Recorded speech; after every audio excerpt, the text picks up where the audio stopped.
Welcome to the Ekmon Empire, where the palace is grand, but the secrets hiding inside are even bigger. Girl Adelaide is standing there, looking out at a life she didn't choose, but she's finally ready to take control. Just look at that profile. She's regal, she's powerful, and she is absolutely done with playing by everyone else's rules. You can see the determination in her eyes. She's finally making a choice that's for her and her alone. She's thinking, wow, that was actually way easier than I thought it would be. No turning back now. But of course, the peace doesn't last. She hears someone coming, and the vibe in the room shifts instantly. Boom. The door flies open like he's in a dramatic movie. Talk about an aggressive entrance. And there he is, Karl Ehrlich Ekmont, the man, the myth, and the absolute headache of the hour. Adelaide doesn't even flinch. She's just like, "Can I help you? Or are you just here to break the door hinges?" Karl looks like he's on the verge of a total meltdown. He demands to know exactly where she thinks she's going. Silence. Pure, icy silence.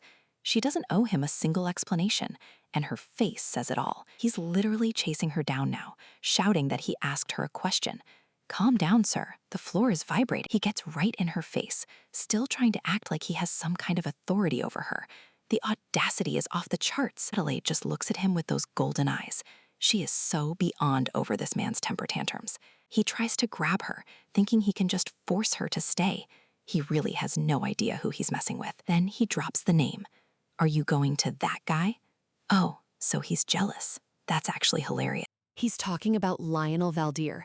You can see the panic written all over his face. He's losing his grip on her. Adelaide is just like, "Does it even matter who I'm going to? The point is, I'm done with you." She tells him straight up. She can't tolerate him for one more second. Shots fired, and they hit the mark. He tries to play the "you're my Empress" card. Where else would you be? Literally anywhere else, Karl. Adelaide just laughs. A full, genuine laugh because this whole situation is just that ridiculous. Karl is stunned. He's never seen her like this. The power dynamic is shifting right before his eyes. "My Empress?" she mocks. "After you spent all that time trying to dethrone me?" Mic drop moment right there. He's sweating now. He knows she's right, and he has absolutely zero defense for his past behavior. He tries to tell her to stop, to not say another word, but the truth is already out in the open. Adelaide gives him this little smirk. She's been waiting for the moment she could finally say this out loud. She's not just leaving the room, she's leaving the entire life he tried to trap her in. She's choosing freedom. At his face. That is the look of a man who just realized he played himself and lost everything. "I'm throwing it all away," she says. The title, the position, the crown. She's finally taking her power back. Cut to the open road. A new journey is officially beginning, and the stakes couldn't be any higher. She's got her squad with her, heading toward a future that she's finally building on her own terms. Carriage is moving, the flags are flying, and Adelaide is officially on the move and out of his reach. Inside, she's reflecting on how she even got to this point. It's been a long, messy road to get this free. Meet Adelaide Gottroff, striker, princess, and a woman who just flipped the script on two different empires. It all started with that marriage proposal from Ekmont, a political move that felt more like a prison sentence. Her mother, the queen, didn't even ask her opinion. She just commanded her to go and become the Empress. Adelaide's face says it all. She knew exactly what her mother was doing, shuffling her off to a different kingdom. They're standing in this cold, grand room, and the tension between mother and daughter is thick enough to choke on. Her mother is looking at her like she's just a pawn on a chessboard. It's honestly heartbreaking to watch. Adelaide tries to stand her ground, but her mother has been playing these political games way longer. Then her mom goes for the jugular. She brings up that day. You know it's about to get real dark. "If only you had left your little brother Lucio to die." Can you believe a mother would actually say that? Adelaide is just frozen. It's one thing to be a pawn, but to have your own mother wish your brother was dead? That's cold. Her mother is basically saying Adelaide is too powerful and too much of a threat to the family's throne. She's using Adelaide's love for her brother as a weapon. It's the ultimate form of emotional blackmail. "What about your future children?" her mother asks. She's spinning a web of fear to keep her in line. She's making Adelaide feel like everyone around her, even her allies, will eventually turn on her for the throne. Adelaide is visibly shaken. She's strong, but this kind of mental warfare from her own family is exhausting. Your existence is like a knife to the jaw of the Empire. Wow, Mom, tell us how you really feel, why don't you? The ultimatum was clear. Leave for the sake of the Empire and your brother, or stay and watch it all burn. Back in the present, Adelaide's eyes harden. She remembers every single word of that toxic advice. She's sitting in that carriage, miles away from her home, heading straight into the lion's den. She opens a small box. It's time to finally study up on the man she's actually supposed to be marrying. She pulls out a portrait of Carl. He looks so different here, polished, perfect, and totally fake compared to the man she met. Carl Ulrich Ekmont, her fiancé. The man who's about to find out she is definitely not a damsel in distress. She closes the box firmly. She's done looking at the past. From here on out, it's all about the strategy. But wait, there's even more tea. She spots something else hidden in the file she was given. Secret document? Whatever it is, it's definitely going to be a massive problem for Carl's reputation. She pulls it out slowly. She needs to know exactly what kind of mess she's walking into before she arrives. There it is, the dossier on the mistress, Diana Poitiers. Oh, this just got a whole lot more interesting. Adelaide just sits back and takes it in. She's crossing oceans to reach a place where she has zero allies. She knows she's heading into a territory where she can't trust a single soul, not even her own fiancé. Damn it, she thinks. The distance, the danger, the total isolation, it's a lot for one person to handle. It's a long, long way to the Egmont Empire, but she's not going there to hide. She's going there to rule. Meanwhile, back at the Egmont Palace, the sun is setting on the old way of doing things forever. Carl is in his office, already feeling the pressure and trying to keep his cool while his world starts to tilt. He's staring at the one thing that's been haunting his thoughts ever since he heard she was coming. It's Adelaide's portrait, the one she sent ahead to give him a taste of what he's in for. She looks absolutely stunning. But there's a coldness to her beauty that he definitely didn't expect. He's leaning on his hand, staring at her image and trying to figure out what she's really thinking. Usually, brides send portraits where they look soft and welcoming. You know, trying to be likable. Not Adelaide. She didn't come to play the part of the blushing bride or the submissive wife. He finally realizes the message she's sending. She's coming as an empress, not a woman to be controlled. We stand. The Emperor is already in a bad mood, girl. He's staring at Adelaide's portrait like it's personally offending him. He says he can feel her influence just from the picture, and he is not a fan. He's basically wishing she was just some random girl he could control, not an empress with actual power. But Adelaide is already on her way, and she is not coming to play nice. Inside the carriage, she's looking absolutely regal. Look at that hair. She's got those piercing golden eyes that just scream she is in charge now. Enter our new eye candy, Lionel Valdier. He's the Duke's second son and basically the most important guy in the military right now. He's out here in the middle of nowhere, waiting for the carriage to appear on the horizon. He's been waiting a while, but he is nothing if not patient. Finally, he spots them. He tells his men to wake up because the show is about to start. Lionel hops on his horse, ready to go greet the woman who's about to turn this whole empire upside down. Back in the carriage, Adelaide hears the thundering of hooves and realizes they are no longer alone. She peeks out the window, probably wondering what kind of welcome party she's getting. Lionel and his guard are riding hard to meet her at the first gate. Talk about a dramatic entrance. Adelaide's maid tells her they've still got another hour before they actually hit the palace. Another hour? Adelaide is not about that life. She's been traveling for 2 months and she is done with being cooped up. She tells the maid she needs to change her clothes right now.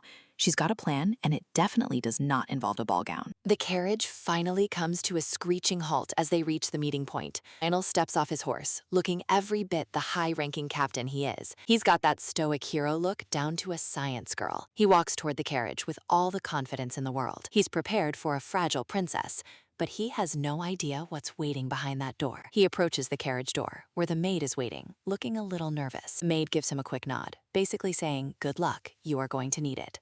Lionel knocks politely, asking for permission to enter and greet her. He starts his whole formal introduction, sounding very professional and by the book. Then, silence. The door opens, and the air just leaves the room. Lionel's face just drops. He's completely frozen, like his brain just hit a 404 error. The maid is just standing there like, "Yeah, I know, just roll with it, Captain." Because Adelaide is sitting there in full-on riding gear. Pants, in public. The absolute scandal. Lionel literally flinches. He cannot believe his eyes right now. And then he looks at her face. And girl, those golden eyes are staring right into his soul. He's completely stunned. He's never seen anyone with this much audacity. All he can think about are those golden eyes. He's totally mesmerized. He finally remembers how to speak and manages to get out a proper greeting. He extends his hand to help her down, trying to get back into professional mode. Adelaide looks at him, totally unfazed by his obvious shock. She takes his hand and steps out, looking like the coolest person in the room. Lionel is still staring. He literally cannot help it. He's thinking, wait, her clothes. Is she serious about wearing this to the palace? Adelaide thanks him for coming all this way, acting like wearing pants to a royal meeting is totally normal. She introduces herself properly, and Lionel is just trying to keep his jaw off the ground. He finally manages to introduce himself back, but he's definitely rattled by her vibe. They're just standing there, and the tension is so thick you could cut it with a sword. Adelaide looks over at the horses, and you can see the wheels turning in her head. She sees the royal guard's horses and gets a sparkle in her eye that usually means trouble. She tells him that 2 months in a carriage is way too long, and she is done with it. Lionel is confused. He's like, okay, so why are you asking about my horses? And she just gives him this smirk and says she wants to ride one, obviously. Lionel is like, ride a horse? Right now? In front of everyone? Guards start panicking. They're like, Your Highness, these are war horses. They are mean and dangerous. Adelaide just laughs. She's like, please, I am a princess of Gotrov. Do you really think I am afraid of a horse? And before anyone can stop her, she is off. She is not waiting for permission. She's riding that horse like a total pro, hair flying in the wind. She looks absolutely incredible. Lionel is just watching her, totally impressed. He realizes she was not just being rebellious, she actually has the skills. She rides all the way to the final gate, leaving everyone in the dust. She hops off the horse like it's nothing, looking like she just went for a casual stroll. She gives the horse a little pat, thanking it for the ride. She's a natural. Lionel catches up to her, probably still processing everything he just saw. He looks at her with this new sense of respect. He is definitely intrigued now. Adelaide gives him this satisfied look. She needed that adrenaline rush to deal with this palace. Lionel asks if she's finally relieved, and she's like, yes, thank you, much better. She admits she should probably get back in the carriage before they reach the main palace, so she doesn't cause a total riot. Lionel just smiles. He is totally charmed by her at this point, girl. Adelaide gives him one last look before heading back to her carriage. She walks away with so much confidence. Girl is a living legend already. Lionel stops in his tracks, just watching her go. She tells him she actually enjoyed the ride and hopes they can do it again soon. Lionel is just left there, staring at the carriage door as it shuts. He's got this little smirk on his face. He is definitely hooked. The door clicks shut, and the carriage starts moving again toward the palace. Lionel watches it go, probably thinking his life just got a lot more interesting. Princess Adelaide Gotrov. She is definitely not what anyone expected. Cut back to the Emperor in his study. He's trying to work, but you know he's thinking about her. He looks up as someone enters. He's already got that do not bother me face on. It's one of his servants, looking a little worried about the news he has. Maid from the Ivory Palace has arrived, with a message from the new resident. The Emperor looks annoyed. He's like, what now? What is she doing already? The maid looks like she is about to drop some serious tea about the situation. Now we are at the Ivory Palace, and look at all those shiny things. So much jewelry. Someone is picking through the royal jewelry boxes. It's Adelaide, but she's looking a little surprised by what she is finding. Hear footsteps approaching. Someone is coming in hot, and they sound angry. He turns around, sensing the drama before it even starts. And here she is, Duchess Elizabeth, the Emperor's stepsister. She bursts into the room like she owns the place. Elizabeth is looking all smug and self-righteous. You just know she is here to cause trouble. Adelaide tries to stay polite. She gives her a proper greeting and a smile, but you can tell she sees right through her. Adelaide asks what brings her to the Ivory Palace, playing it cool while Elizabeth fumes. Elizabeth gives her this nasty look. She is already judging everything about Adelaide. She looks at all the jewelry boxes and is like, what is with all of this? She asks if the Emperor actually gave her permission to touch the royal treasures. She's basically calling her a thief. Look at that smirk. She really thinks she is winning this argument. Adelaide just smiles and explains she's picking a crown for the wedding. You know, because she is the one getting married. Elizabeth gets all huffy. She says she is worried people will protest if a mistress is picking out royal crowns. She's trying so hard to make Adelaide feel like an outsider who doesn't belong. Adelaide's face goes stone cold. She is not taking this from anyone, girl. Elizabeth picks up a different crown and says, how about choosing this one instead? She tells Adelaide it is better if someone from the family chooses it. She is literally trying to take her moment away. Adelaide looks Elizabeth dead in the eye, and you can see the fire starting. She lets out this little laugh. Girl, the shade is about to be legendary. Elizabeth's eyes are full of rage. She is absolutely fuming at being laughed at. Adelaide drops the bomb. She says since Elizabeth is the only divorced woman in the empire, maybe she shouldn't be giving wedding advice. Oh my God, she went there. Elizabeth is absolutely speechless and humiliated. Elizabeth slams her hands down, screaming about how insolent Adelaide is. She is totally losing it. Right at that moment, the Emperor bursts in like, what on earth is happening here? Girl, the drama is peaking. The Emperor literally bursts through the door like he's on a mission. The tension is already through the roof. The Emperor's sister just looks at him, totally unfazed, while the drama unfolds right in front of her. And of course, there's Diana, looking like she's about to win an Oscar for Best Supporting Victim. Carl's face says it all. He is not here for games, and he's definitely not on his sister's side. Diana immediately pulls the Your Majesty card, trying to look as fragile as possible. The tears start flowing. Like, girl, we get it. You're the innocent one. Give it a rest. You can see him softening. He's falling for it, hook, line, and sinker. Duchess is literally calling her a fox in her head. She sees right through the act. He's like, what is this? Totally demanding an explanation for why his precious mistress is upset. The Duchess isn't backing down. She's like, shouldn't you be worried about state affairs instead of your mistress? Preach. She tells him straight up. She hasn't done anything wrong, even if he won't believe her. Anna keeps up the act, making herself look even more pitiful while the Duchess stands her ground. Carl isn't buying it. He's so blinded by Diana that he can't see the truth right in front of him. Then Diana drops the "it's all because I'm lacking" line. Oh, please, the manipulation is unreal. They look like the perfect couple, and the Duchess is just the mean sister-in-law in their twisted story. The Duchess realizes she has no voice here. Diana is using the wedding prep to show off her power. He looks at his sister and basically tells her to be grateful that Diana is even volunteering to help. Then he brings up her divorce. That was a low blow, Carl. Seriously, how could you? He sighs like he's the one being burdened. He gives her one last warning to stop picking on Diana. He's dead serious. He put Diana in charge and his sister just has to deal with it. The Duchess's eyes are burning. She doesn't want to see this mess ever again. He just turns his back on her. The disrespect is actually making my blood boil. She watches him walk away, knowing that the gap between them is just getting wider. The look in her eyes, she's hurt, but she's also done. She knows exactly where she stands now. She's keeping it all inside, but you can feel the storm brewing under that calm exterior. She's staring at the door long after he's gone. This isn't over, not by a long shot. The door slams shut, leaving her in the silence of her own realization. She just collapses onto the sofa. The weight of it all is finally hitting her. She's exhausted. Dealing with those two is a full-time job she never signed up for. She remembers how everyone thinks Carl is the sun, and the closer you are, the more you shine. But Diana knows she's the only moon. She thinks she's untouchable as long as she has Carl. The Duchess knows Diana can manipulate the Emperor like a puppet. It's scary how much power she has. Later on, Diana is actually caressing Carl's hair while he rests on her lap. The audacity! He looks so peaceful, totally unaware that he's being played by the person he trusts most. He tells her he wants to stay like this a bit longer. He's completely under her spell. Diana looks down at him, her eyes filled with a weird kind of possessiveness. To her, he's perfect. He's the Emperor. But in her head, he's just hers. She has zero intention of sharing him with anyone, especially not the new Empress. He starts to wake up, and you can see the stress in his eyes. He's totally vulnerable to her. His eyes snap open, and the first thing he sees is Diana. Always Diana. Sits up quickly, looking a bit disoriented.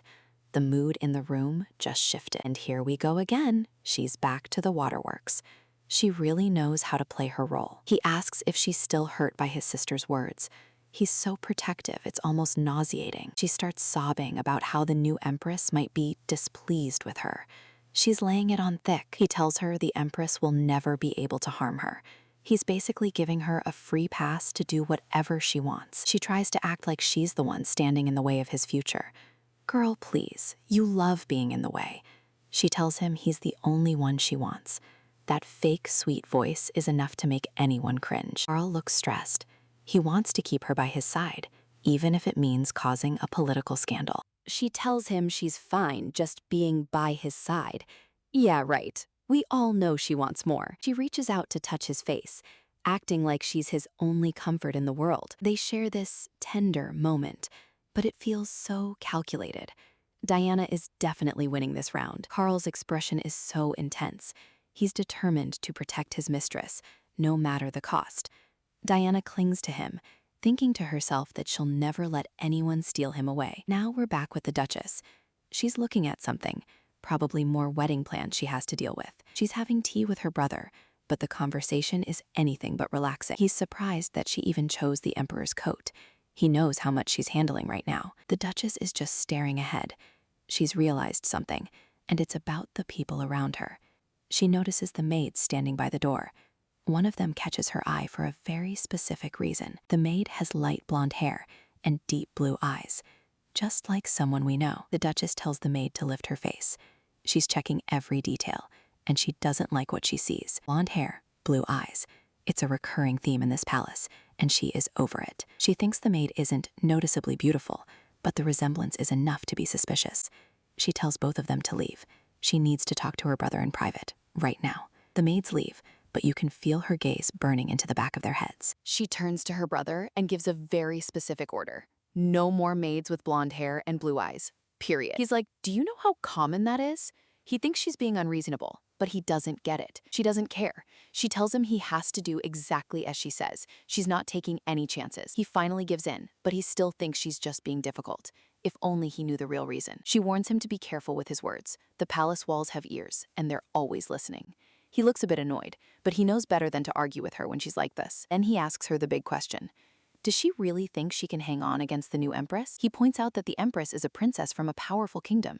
She's not going to be easy to handle. Duchess is like, what do you mean by that? She's ready for whatever challenge comes her way. He explains that even if Carl can't live without Diana, he won't give her the title of Empress. It's a harsh truth. He warns her that the new Empress won't let a mistress off easily. She'll have to assert her position immediately. He's worried for her. He's heard rumors that the new Empress is exceptionally beautiful and strong. He even suggests she should have gotten pregnant before the marriage. Like, wow, talk about desperate measures. He's really pushing the idea, but his sister isn't having any of it. She snaps. Do you think that's as easy as it sounds? She's finally letting some of that frustration out. He flinches. He definitely touched a nerve. Her temper is not something you want to mess with. She takes a breath and calms down. She tells him that the Empress won't be granted anything by the Emperor. She reveals a huge secret. Carl has a severe hatred for the word Empress. Wait, what? Her brother is totally lost. He has no idea what she's talking about, but we're all ears. She says the reason he won't make Diana Empress is actually because he loves her. Okay, girl, explain. He thinks it's total nonsense. He's like, love grows cold. You don't know men. He warns her that Carl's love could turn cold one day. He's trying to be the voice of reason, but she just says, I know. She's way ahead of him on this one. She says love for the living can grow cold, but love for the dead never does. That's dark. She explains that Carl sees his mother in Diana. He's not in love with her. He's in love with a ghost. She opens the locket, revealing a picture of Carl's mother. The resemblance is uncanny. His mother passed away because of the former Empress. That's why he hates the very title. She knows that as long as Diana looks like his mother, his love will never fade. It's twisted, but it works. She clicks the locket shut. She's found the ultimate leverage, and she's going to use it. Her brother just looks at her, probably a little terrified of how calculating she's become. She believes it's better to be a mistress with love and power than an empress with just a title.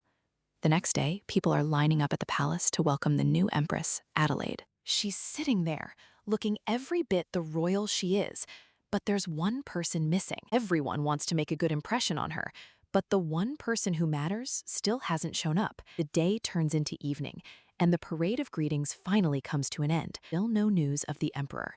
He's literally ghosting his own Empress on her arrival day. The maids are starting to whisper. They can see how bad this looks for Adelaide. Adelaide just smirks. She knew he wouldn't come. She's not even surprised anymore. She decides she's tired and heads off to take a bath. She's not going to sit around waiting for him. She tells them to send anyone else back. She's done for the day, and she's not taking visitors. She's finally in her room, ready to relax after a long day of being ignored by her husband. But then, she notices something, or someone. Her guard is immediately up. She looks across the room and sees a woman standing there. Who could possibly be in her private chambers? It's Diana. But she's dressed up and looking completely different. The audacity of this woman is actually insane. Our girl is back in her room, trying to get a moment of peace, but you just know the drama is right around the corner. And speak of the devil, she walks in and finds some random woman just chilling in her private bedchamber like she owns the place. Like, excuse me? Who is this girl and why is she acting so comfortable in a room that isn't hers? She introduces herself as Diana Poitier, looking all sweet and innocent, but we know better. Then it clicks. This is the woman from the documents, the Emperor's little mistress. The audacity to show up here. She sees the Empress is all wet from the rain and immediately tries to play the helpful soul. Look at those big blue eyes. She's trying so hard to look like she wouldn't hurt a fly. But girl, we see you. She actually has the nerve to offer to dry the Empress's hair. Is she for real right now? And then she has the gall to think to herself that the Empress's face isn't even the Emperor's type. The shade. She's standing there with this tiny, smug smile. She really thinks she's winning this little power play. The Empress just stares her down and asks, "Are you a maid?" Burn. Anna gets all defensive, saying no, she's definitely not a maid. Okay, then what are you doing? So the Empress hits her with the logic.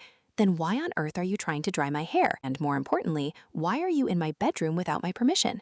Get her, girl. Anna tries to pivot, saying she just wanted to inform her of something important. Here comes the nonsense. The Empress is like, regarding what? She's clearly not in the mood for games. This whole confrontation is so tense, you could cut it with a knife. You can see the Empress is just waiting for her to slip up. Anna drops the bomb. She wants to talk about the Emperor's preferences. Oh, she did not just go there. She starts gesturing towards the Empress's hair like she's some kind of beauty consultant. She tells her the Emperor likes wavy hair and suggests she should change hers. The level of disrespect is insane. Then she suggests the Empress needs more makeup to look rosy. Is she calling her pale and ugly? I'm fuming. You can practically see the smoke coming out of the Empress's ears. She is done. How dare she? Yeah, that's exactly what we're all thinking. She snaps. The Empress grabs her, and for a second, I thought she was going to throw hands. She repeats it back to her with pure venom. Preferences? You want to talk to me about his preference? But then she just lets go and coldly asks for a glass of wine. Talk about a total mood shift. She sits down, acting like Diana is just a servant, saying she'll sleep better after a drink. The disrespect is returned. She asks Diana why she's even giving advice that nobody asked for. It's a total shut up moment. Diana looks all hurt and says she just thought the Empress would be curious. Girl, please. The Empress asks her if she's the type who just loves gossiping about other people's business. Diana is completely stunned. She didn't expect the Empress to have this much bite. Then the Empress asks, "Can you go tell the Emperor about my preferences then?" She says she likes a man who can actually talk about private issues in person, not through a mistress. Mic drop. Diana's face is priceless. She's realizing she's totally outmatched here. The Empress makes it clear. She has never changed herself for anyone. And she's not starting now. She tells her to keep those preferences to herself and stop bothering her. Diana is left standing there, looking like she just got slapped across the face with words. You can go now. The ultimate dismissal. Get out of here. Anna looks down, and you can tell she's absolutely seething under that fake exterior. Then she puts on that fake smile again and apologizes, saying she was just excited. Yeah, right. The Empress doesn't buy a single second of it. She's just watching her leave. Diana leaves with one last sweet offer to help if anything is uncomfortable. She is so fake, it hurts. But the Empress is thinking about what she said, how she instructed the servants. She watches her walk out, but the anger is still simmering. She realizes Diana is acting like the lady of the house, giving orders to her staff. It's absolutely ridiculous. She arrives at her new home and is greeted by the mistress acting like the boss. She clenches her fist. This isn't just about a mistress. It's about her respect as an empress. Karl Ulrich Egmont? He's really pushing her buttons before they even get to the altar. Meanwhile, rumors are spreading through the palace like wildfire about how the emperor never even wanted a bride. But our girl is getting ready anyway. She's got a role to play, and she's going to do it with style. She looks at her dress, knowing that tonight is going to be a battlefield of its own. She touches the fabric, preparing herself for the circus that is about to happen. Her maid comes in to help her with the final touches for the big ceremony. They bring out this gorgeous platinum crown. It's sparkly, it's expensive, it's not enough. She looks at it, and you can see her mind working. She's making a statement. Maid places it on her head, but something just feels off to her. She looks in the mirror and decides she's not going for silver today. She doesn't like it. It's too subtle, too too quiet for the message she wants to send. She grabs that crown and basically says, no, this isn't it. She demands a gold crown instead. She wants to shine so bright they can't ignore her. Meanwhile, over in another part of the palace, someone is having a total meltdown. The emperor finds Diana trembling and crying. Oh, here we go with the wirework. She looks up at him with those big, teary eyes, playing the victim perfectly. She leans into him, sobbing about how sorry she is. Girl, what are you even sorry for? Carl looks at her and sees someone fragile that he needs to protect from the mean Empress. She's doing the absolute most, making herself look like a kicked puppy. Tears just keep coming. She's a professional at this point. Carl is actually feeling sick just hearing the word Empress. He's totally triggered. Diana praises the Empress, calling her noble and beautiful, but you know there's but coming. And there it is. She mentions how the Empress thought she was just one of the maids. Carl's mother was a maid, so this hits him right in the trauma. Diana knows exactly what she's doing. He's getting more and more upset, thinking the Empress is just like the people who looked down on his mother. Diana sees it's working and cranks up the drama. She's got him right where she wants him. She whimpers about how sad she was that she couldn't even say who she was to the Empress. Look at that single tear. If there was an Oscar for manipulative mistress, she'd win it. Suddenly, she starts gasping for air. Is she having a panic attack or just a really committed performance? Carl is panicking now, holding her and begging her to breathe. He's totally hooked. He's screaming for a physician, completely losing his mind over her. She collapses right there in his arms.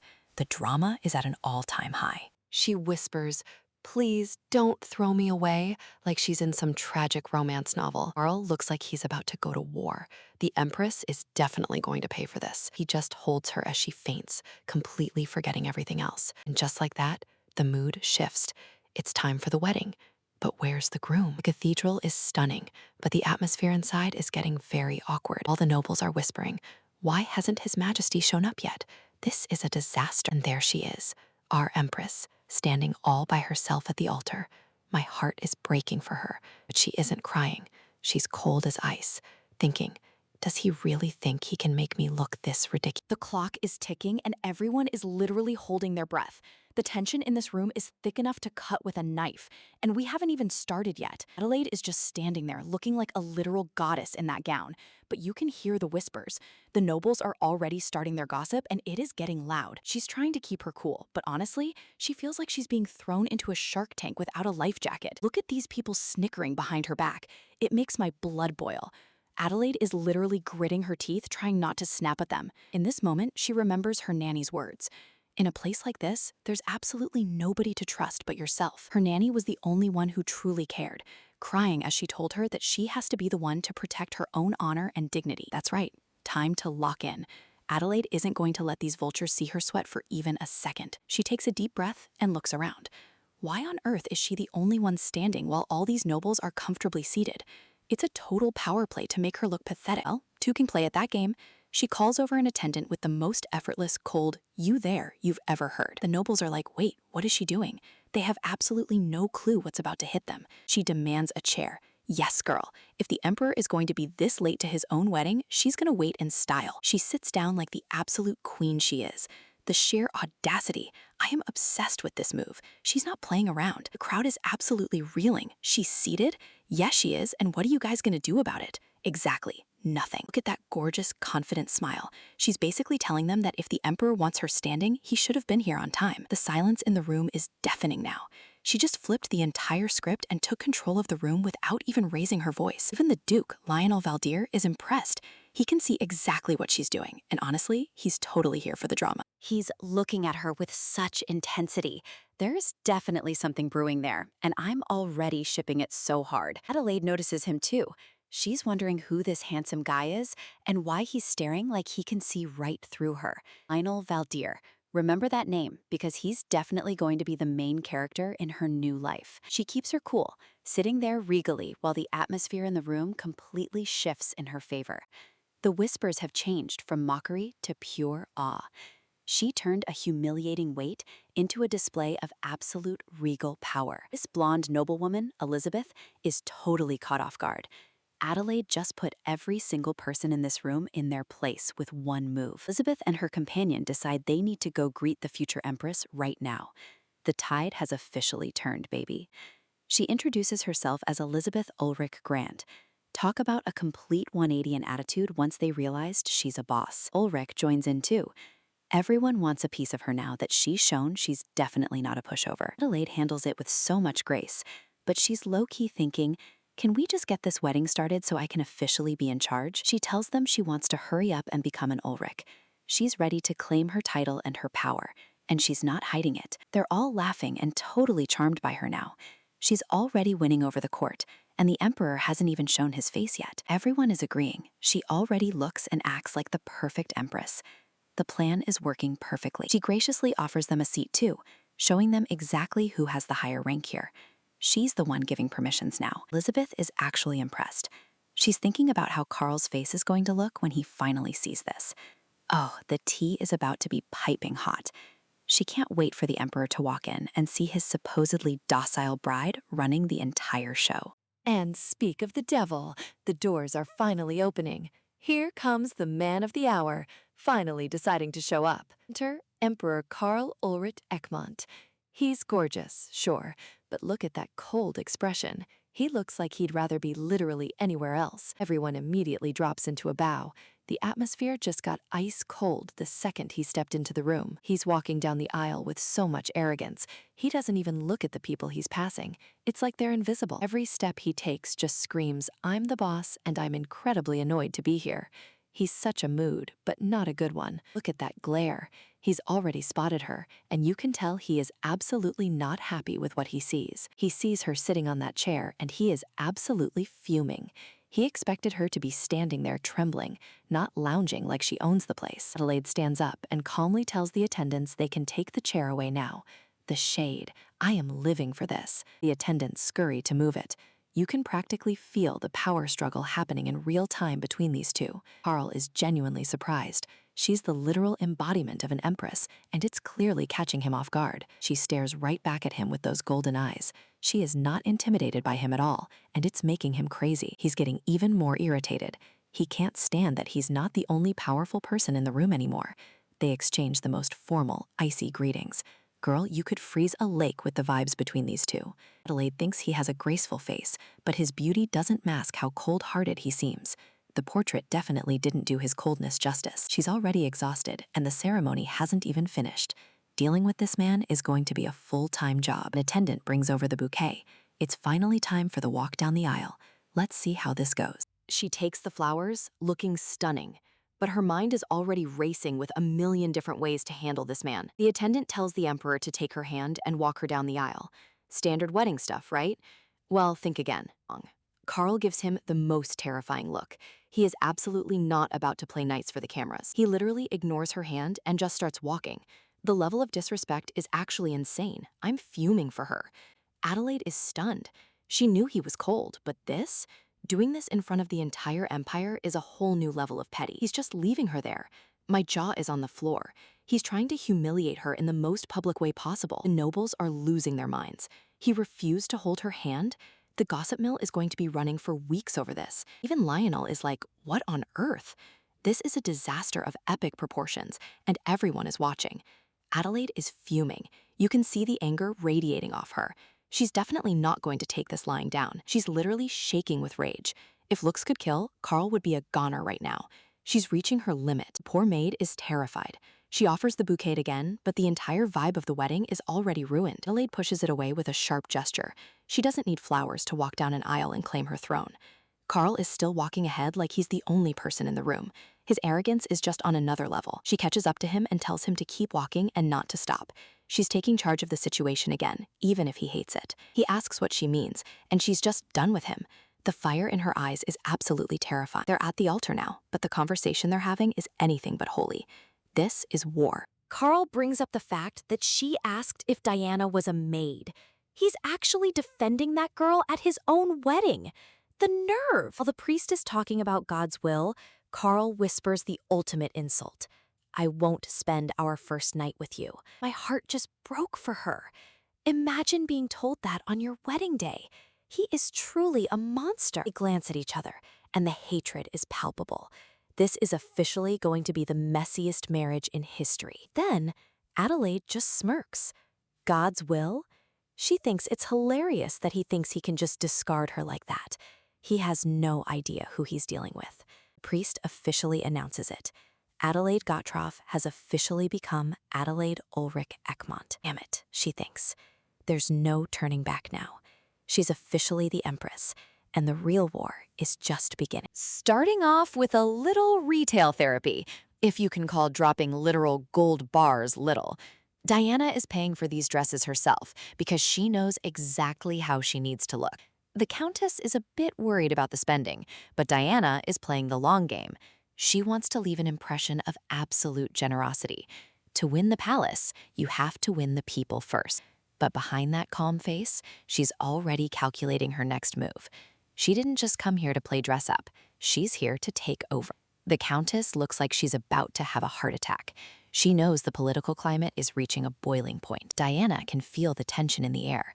Something is definitely wrong with how things are being run, and she's determined to find out what. Wait, did she just say there's no budget allocated to the Empress's palace? The absolute audacity. They've basically been trying to starve her out of her own position. So if she wants the money that's rightfully hers, she has to go straight to the source. It's time for a face-to-face with the Emperor himself.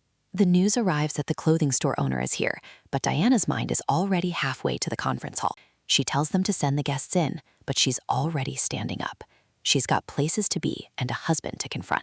She leaves the Countess in charge of the details. She's got a much bigger battle to fight right now. The Countess looks at her with so much respect. She's finally seeing the true power Diana has been hiding. Diana's internal monologue is pure fire right now. If you know the enemy and yourself, you don't have to fear 100 battles. She's ready for war.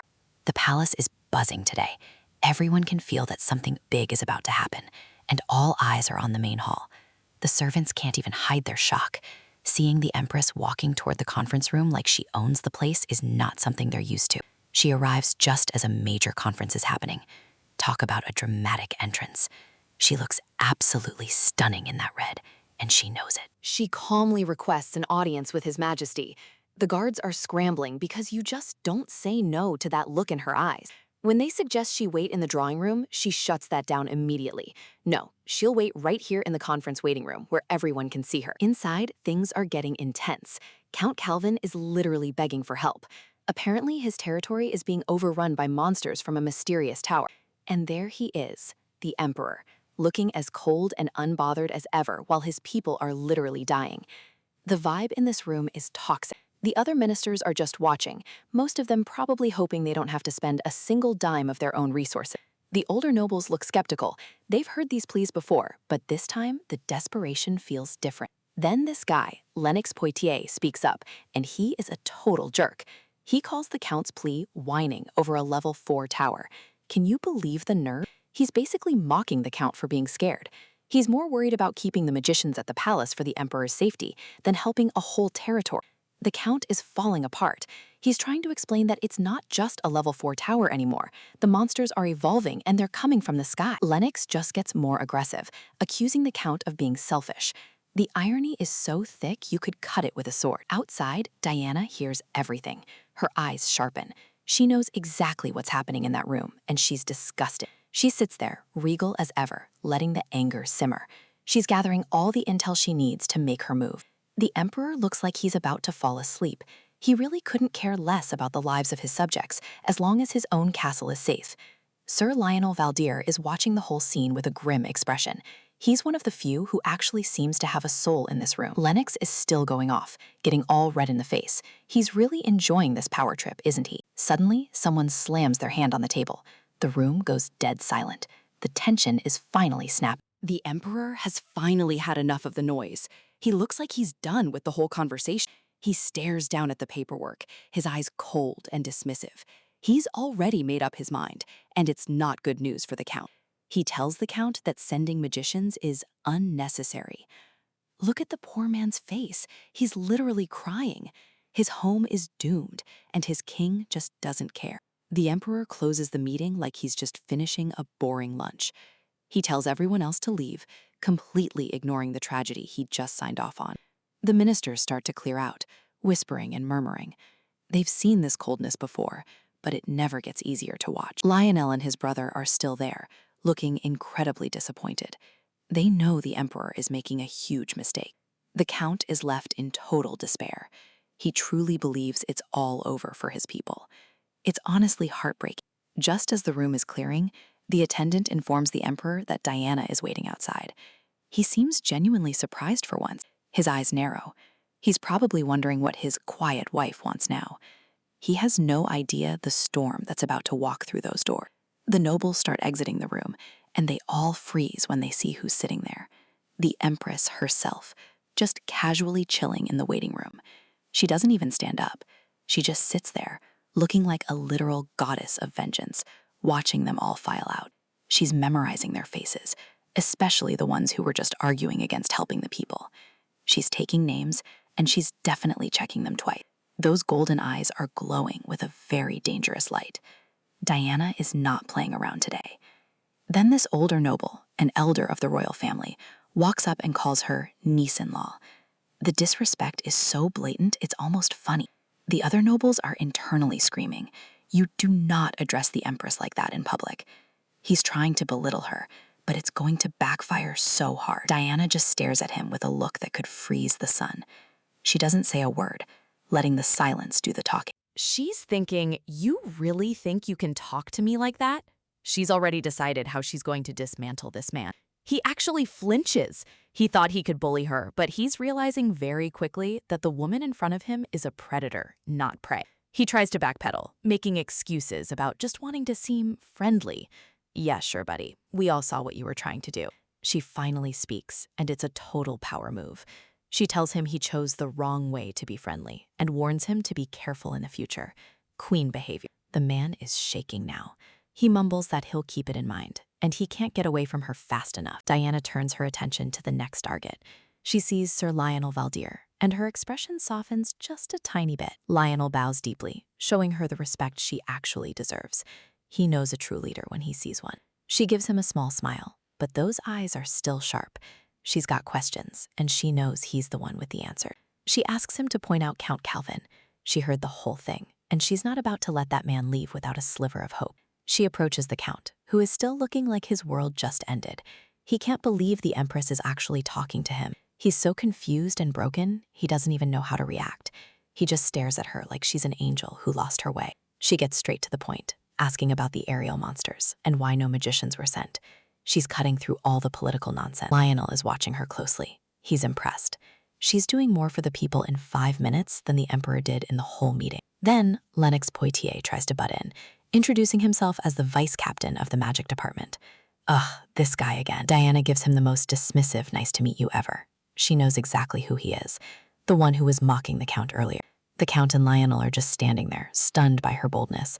She's standing up to the very man who just shut down the aid request. Lennox tries to act all superior, saying he's doing his best to protect the palace, and that she basically doesn't know what she's talking about. Diana just smirks. Is that so? She can see right through him. He's looking down on her, and that is a fatal mistake. The attendant calls her in. The Emperor is ready to see her now. The real showdown is about to begin. She walks past the nobles, her head held high. She doesn't even give them a second glance.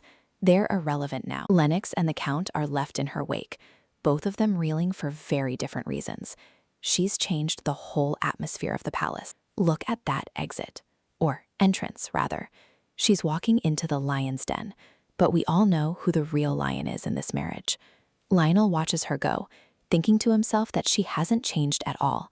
She's just finally showing her true colors, and those colors are brilliant. The wedding ceremony might be over, but for Diana, the real drama is only just starting. She's looking out at the palace grounds like she's already planning her next 3 moves. The palace staff is already buzzing. You can practically hear the whispers echoing through the halls as they try to figure out what happens next. One of the maids mentions that Diana hasn't eaten in days. Is she actually sick?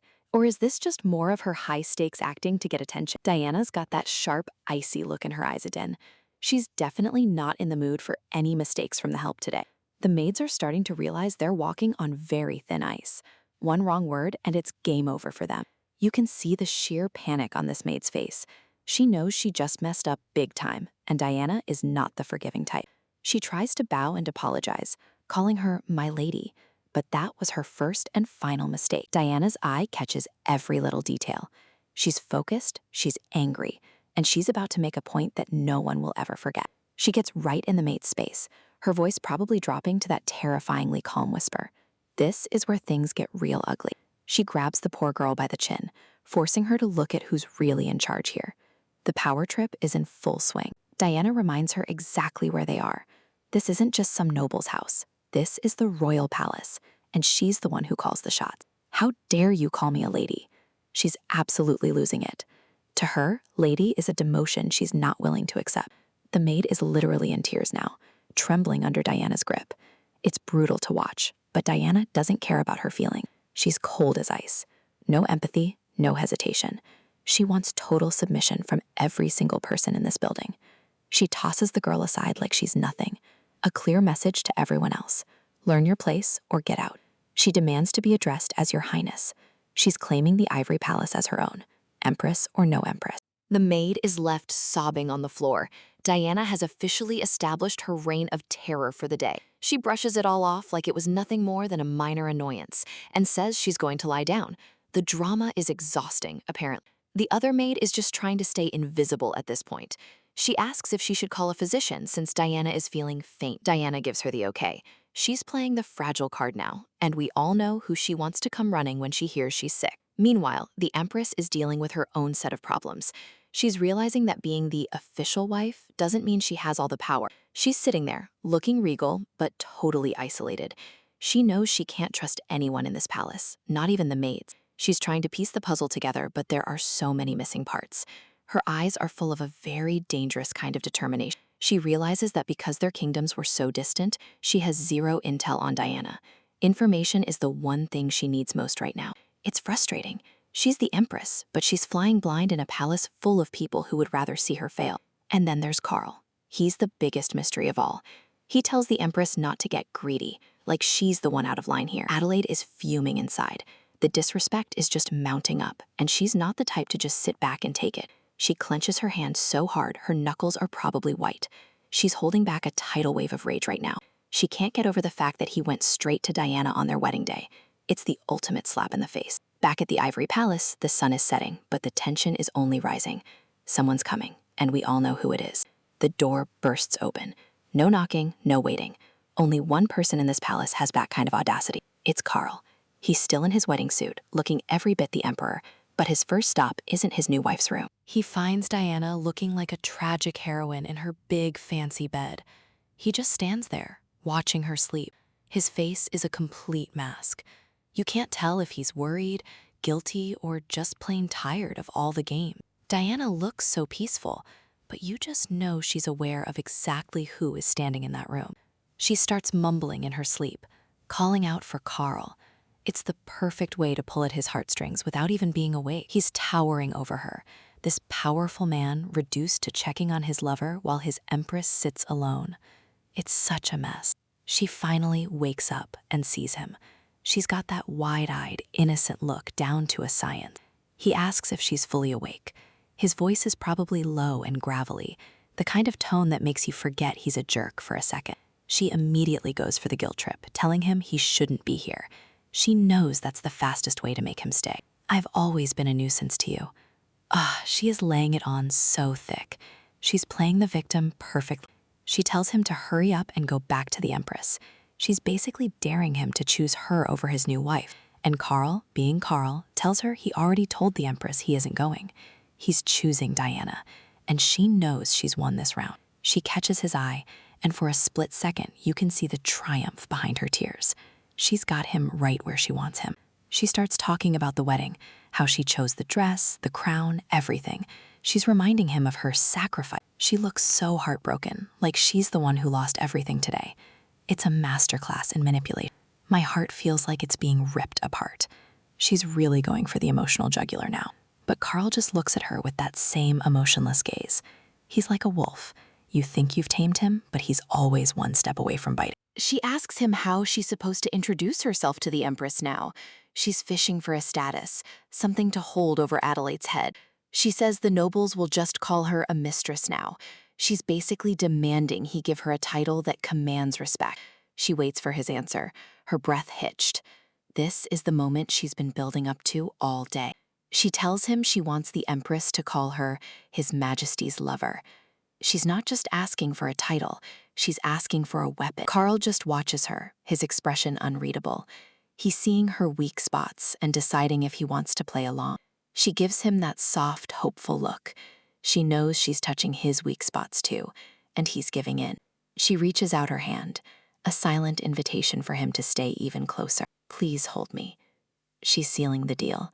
She wants him to forget all about the wedding and the Empress and only focus on her. He pulls her in, and for a moment, they're just two people in a room. But we know it's way more complicated than that. As she leans against him, the mask slips just a tiny bit. She's not just here for love. She's here to make sure that Empress title is worthless. This is war. Girl, you would not believe the rumors flying around the palace today.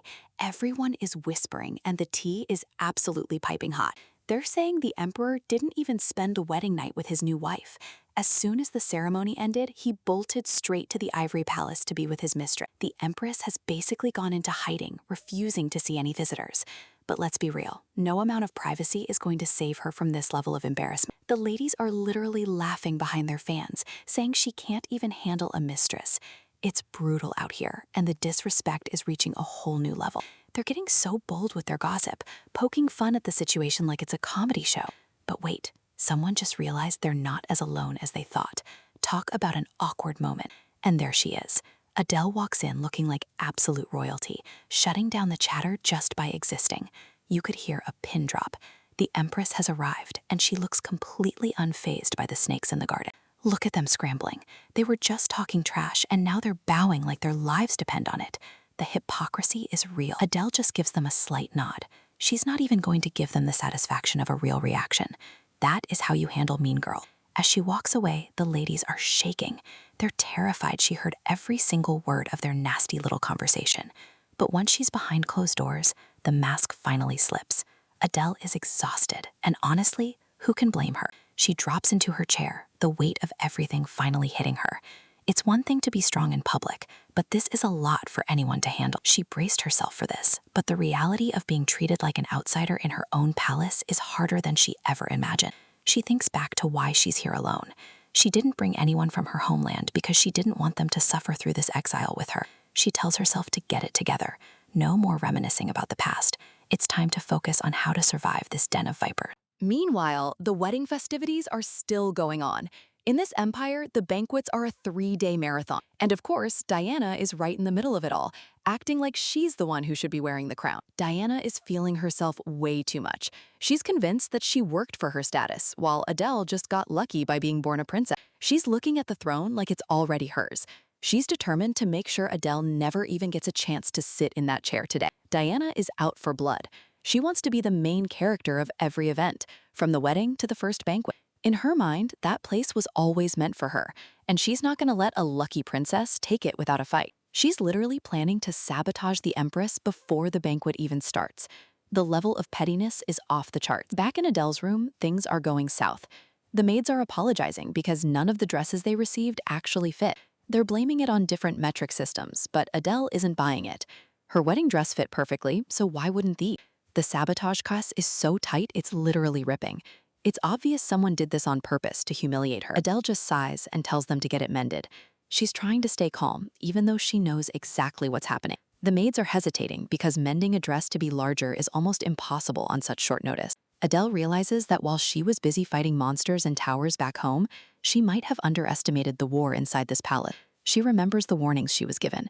People in this empire never rest from their internal wars, and she can't afford to lower her guard for even a second. She's stuck between two bad choices: skip her own wedding banquet or try to squeeze into a dress that's clearly meant to make her look ridiculous. Then it clicks. Diana Poitier was the one managing all the wedding preparations. This wasn't an accident. It was a trap. And the emperor gave his permission for all of this? It's beyond ridiculous. They really think they can break her with a small dress? Adele has a better idea. If they want a show, she'll give them one. She orders the maids to bring her the wedding dress and a gold crown. She's done playing nice. They think she's just some weak princess, but they're about to find out why she's called the Witch of Gotrov. Over at the banquet hall, the party is in full swing, and everyone is laughing, assuming the Empress won't show up. The gossip is that she can't wear the dress because she's too big for it, or she'll show up in her own country's clothes and look like a total outsider. Diana is soaking up the attention, thanking everyone for their compliments on how she organized the event. She's acting like she's already the host. She's even wearing a new jewelry set that she supposedly bought out entirely. She's flaunting her wealth and favor for everyone to see. The noble ladies are eating it up, talking about how much the emperor must love her to visit her on his wedding night. Diana puts on this fake modest act, saying she feels guilty towards the Empress. Girl, please, we all know you're loving this. She's looking down on everyone, thinking about how these noble ladies are all just currying favor with her now. She keeps playing the victim, saying she told the emperor to go to his wife, but he just wouldn't listen. It's such a calculated lie, and the nobles are falling for it, asking her for favors like tax exemptions and military help, as if she's the one in charge. Diana is thrilled. She loves the power. She loves that everyone is looking to her instead of the actual empress. She's even bragging about how the emperor ordered all palace affairs to be delegated to her. She thinks her authority is already bigger than Adele's.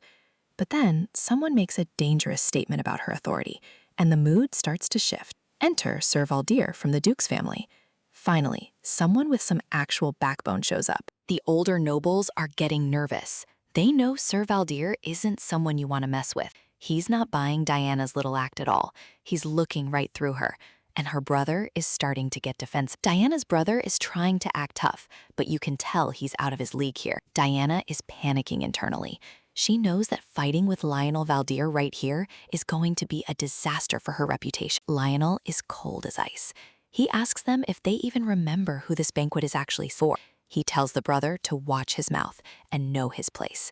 It is absolutely satisfying to see someone finally shut them down. The brother is fuming, but before he can do anything stupid, the announcement everyone's been waiting for finally rings out. All rise for Her Majesty. The room goes silent. This was not part of Diana's plan. Everyone turns toward the entrance, their eyes wide with shock. They really thought she wouldn't show up. And then Adele walks in. She isn't wearing the sabotage dress. She's wearing her full wedding gown, and she looks absolutely magnificent. Lionel watches her with this look of pure respect. She's making the grandest entrance possible, and it's working. Diana is staring in disbelief. Her jaw is practically on the floor. She cannot believe Adele had the audacity to wear her wedding dress to the banquet, but it's a genius move. By wearing the wedding dress, Adele is reminding everyone exactly who she is and why she's there. She walks toward the throne with so much grace and power. Every step she takes is a message to everyone who doubted her. The crowd is stunned.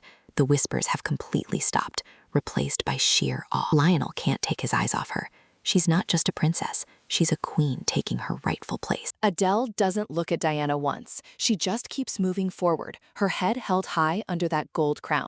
She reaches the stairs to the throne, the long train of her dress trailing behind her like a royal banner.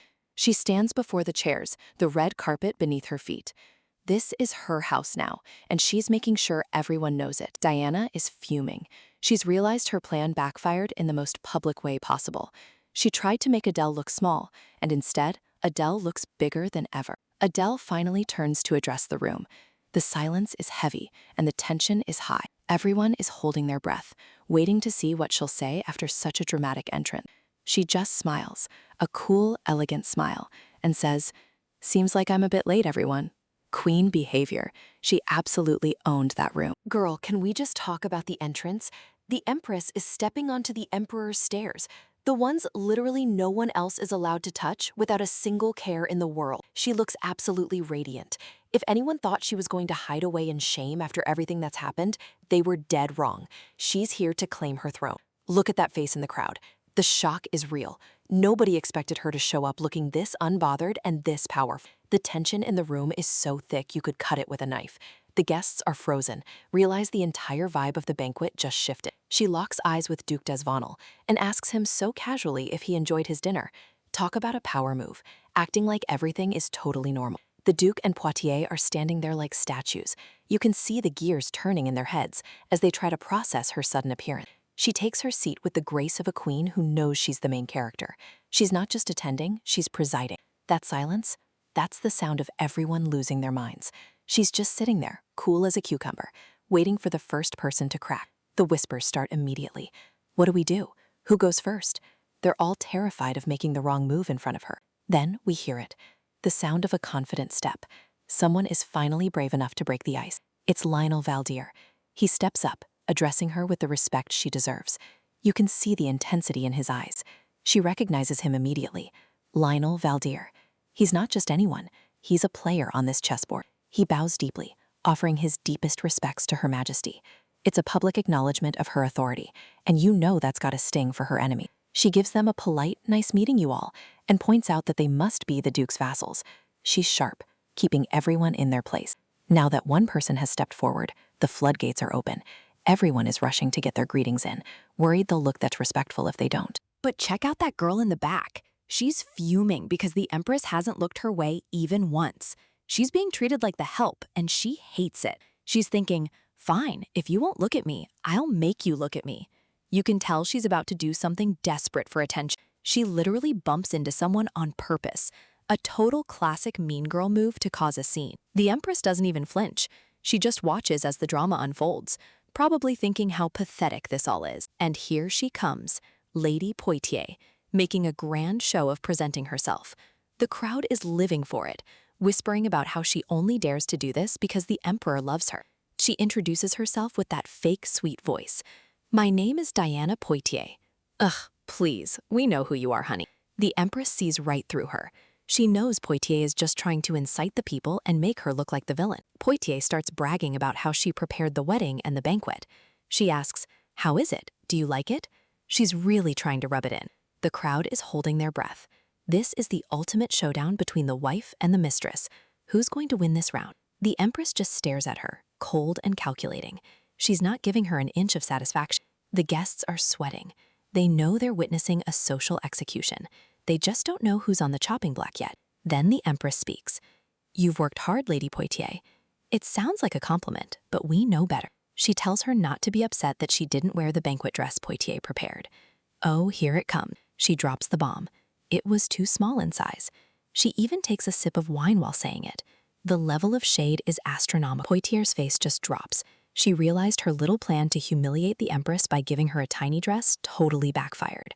The crowd is losing it. They're whispering, wait, the dress was too small? Did she do that on purpose? The Empress just flipped the script on her. They're realizing Poitiers might not be as innocent as she looks. The Empress is playing chess, while this girl is playing house. Suddenly, the mood shifts again. The Emperor has arrived, and he does not look happy. The guests are panicking. Why is he here now? Is this going to make it worse? Spoiler alert, yes, it is. He marches in like he owns the room, but the Empress is still sitting on that throne like she's the one in charge. His eyes go straight to Poitiers. He's already choosing a side before he even knows what's happening. He sees Poitiers looking all sad and realizes the Empress has the crowd under control. He thinks she's a natural at ruling, and he hates how good she is at it. He looks at her like she's a monster. He's convinced she's the kind of woman who wouldn't shed a drop of blood if she was stabbed. He clearly doesn't know her at all. He looks at Poitiers, and of course, she starts crying on cue. She's playing the victim perfectly. He asks her, Diana, with so much concern, it's nauseating. He's completely fallen for her act. She looks up at him with those big, watery eyes, and you just know she's about to lie through her teeth. The Empress is just over here like, what the? Does he really think I made her cry? The audacity is through the roof. She's genuinely shocked by how easily he's manipulated. It's like watching a train wreck in slow motion. He demands to know what they're doing. The Empress fires back. That's what I want to ask. She's not backing down. She tells him they were just exchanging greetings. Simple as that. But he's already decided she's the bully. He asks what kind of greeting would make someone cry like that. He's being so dramatic, it's embarrassing. The Empress is like, I'm curious too. Let's ask the lady herself. She's calling Poitiers's bluff right now. Poitiers stammers out. I just wanted to greet Her Majesty. Oh, she's laying it on thick now. The Emperor looks at the Empress with pure disgust. He doesn't even want to hear her side of the story. He just turns his back on her. The level of disrespect is insane. He's choosing his mistress over his wife in front of the whole court. He takes his seat, looking like he's the one who's been wronged. He's so delusional. The Empress watches him, her face a mask of indifference, but you know she's boiling underneath. The musicians start playing again, trying to cover up the awkwardness, but everyone can feel the hostility. The party continues, but the air is filled with fake laughter and judgmental stares. This is a nightmare social event. The Empress is just staring into space. She's realized her husband is a lost cause, and she's already planning her next move. Then he has the nerve to tell her, "Don't be interested in her," as if she's the one obsessed with his lover. He tells her Poitier is his lover, and to keep her nose out of her business. He's basically marking his territory like an animal. The Empress just smiles. She has this habit of smiling when she feels absolutely awful. It's her defense mechanism. She tells him, "Then I won't poke my nose around your lover. Do you understand?" She's being so condescending. I love it. She adds, "Can you please relay those words to your lover? I've only met her twice, and she approached me both times." She's setting the record straight. She's not the one chasing after Poitier. It's the other way around. Boom, mic drop. He just sits there, drinking his wine, ignoring the truth. He's so blinded by his love that he can't see he's being played. The guests are all watching, judging every little movement. They're like vultures waiting for someone to fail. The Empress is still holding that glass, looking perfectly composed. But inside, she's screaming. Lionel is watching her from across the room. He can tell she's struggling to keep it together, even if nobody else can. He thinks to himself that she doesn't look like she's losing her composure. It looks like she's trying not to lose it. He sees right through her mask. And then she's had enough. She retreats, but she's so angry that her power is starting to leak out. She's at her breaking point. Damn it, she thinks. She's never had to deal with this kind of blatant insult before. A dress too small to wear, never-ending sneers. She's recounting all the ways they've tried to break her today. She's not used to being insulted like this. She's royalty, for goodness sake. Her pride is wounded, and that's a dangerous thing. Her mana is literally shaking because her emotions are so overwhelming. Look at the chandelier. It's actually swaying. The whole room is vibrating with her fury. She's a ticking time bomb, and everyone is about to find out just how powerful she really is. She's standing there, surrounded by beauty, but she's in a living hell. This banquet might be over, but the war is just heating up. Get ready, because she is done playing nice. Adelaide is just standing there, letting the weight of everything sink in. She's the Empress now, but she feels more like a bird in a gilded cage than a ruler. She looks so serene, but behind that calm face, her mind is racing a mile a minute. She knows she can't just sit back and let things happen to her. But then, reality hits. She's leaning over that table, basically telling herself, "Okay, girl, breathe. It's still too soon to make a massive scene." Look at that look in her eyes. That is the look of a woman who is calculating every single move. She knows she has to play the long game. So, what does any stressed-out queen do? She pours herself a drink. If she's going to endure this mess, she's going to do it with a glass of wine. She's literally drinking away the frustration of being stuck in this drama. She's trying to figure out why Diana Poitier is acting the way she is. But the real question on her mind is Karl Ulrich. Like, what is actually wrong with this guy? She's thinking if he loved Diana so much that he couldn't breathe without her, he should have just made her the Empress and spared everyone the headache. Instead, he drags innocent people into this mess. Do they really think there's some kind of tragic star-crossed lovers in a romance novel? Please. And then she remembers her father's words. He always told her to act like she has everything, even when she has nothing. Her father, the king, knew that perception is everything in the world of royalty. You never show weakness. She takes a deep breath. She knows that an empress who isn't acknowledged by the emperor is just a title holder, and the vultures will rip her apart if they find out she's powerless. The next morning, the sun is shining on the palace, but the mood is still tense. Adelaide is ready to start making some power moves. She calls in the staff and gets straight to the point. She wants to know exactly who is in charge of the palace's general management. The maids look totally nervous.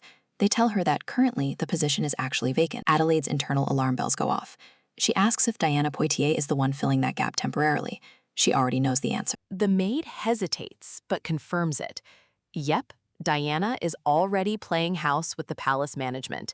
Adelaide is not having it. She asks who the former manager was. They tell her it was Countess Hannah Kix. Now that's a name Adelaide can work with. She immediately orders them to summon Lady Kix. She's not asking, she's demanding her presence right now. And she's not stopping there. She needs the latest editions of all the Empire's law books. She's going to school herself on her right. She's spending her time studying, realizing the emperor basically handed Diana all the keys to the kingdom while Adelaide was getting settled. She slams the book shut. It's lucky that the empress's inherent power is bestowed upon appointment, or she'd be in real trouble. A maid knocks and interrupts her study session. It seems she has a visitor waiting. Adelaide looks up, composed and ready. Whoever this is, they're about to see the Empress in full don't mess with me mode. And here she is, Duchess Grand. She looks absolutely stunning, like she walked right out of a high society painting. Adelaide welcomes her, noting that this is their first real meeting since the wedding. She was actually planning on seeking her out soon anyway. The Duchess doesn't waste time with small talk. She asks for a private meeting, signaling that the tea is about to be spilled. Adelaide gets the hint and tells everyone else to clear the room. She needs to hear what the Duchess has to say. Looking at her up close, Adelaide thinks the Duchess looks smaller than expected, but she definitely doesn't think she's weak. She's the kind of person who makes you feel the pressure just by sitting there. Adelaide takes a sip of tea, keeping her cool. The Duchess starts off by saying she's very fond of Adelaide. That's a bold opening move in this political chess game. She mentions she heard Adelaide called Countess Hannah Kicks back to the palace. She notes that Hannah used to be her own nursemaid. Adelaide just stares her down. May I ask why you're telling me this? She's not here for the nostalgia trip. The Duchess sets her cup down with a purposeful clink. She knows exactly what Adelaide is trying to do, strengthen her position. She reminds Adelaide that Diana has the Emperor's affection and the massive power of Duke Desvenel behind her. Everyone in the palace is currently on their side. Adelaide cuts through the fluff.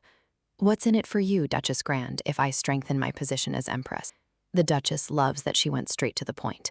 No more talking in circles. They're finally getting real. She explains that the Emperor is currently stuck between Diana and the Duke, and because of that, he's failing to run the empire properly. She wants Adelaide to sever the link between them and the Emperor. She thinks bringing back Countess Kicks is a great first step. Then she drops a suggestion. Adelaide needs to look for an aide. Not just any aide, though. She explains that while palace managers are usually women, an Empress's aide is usually a man.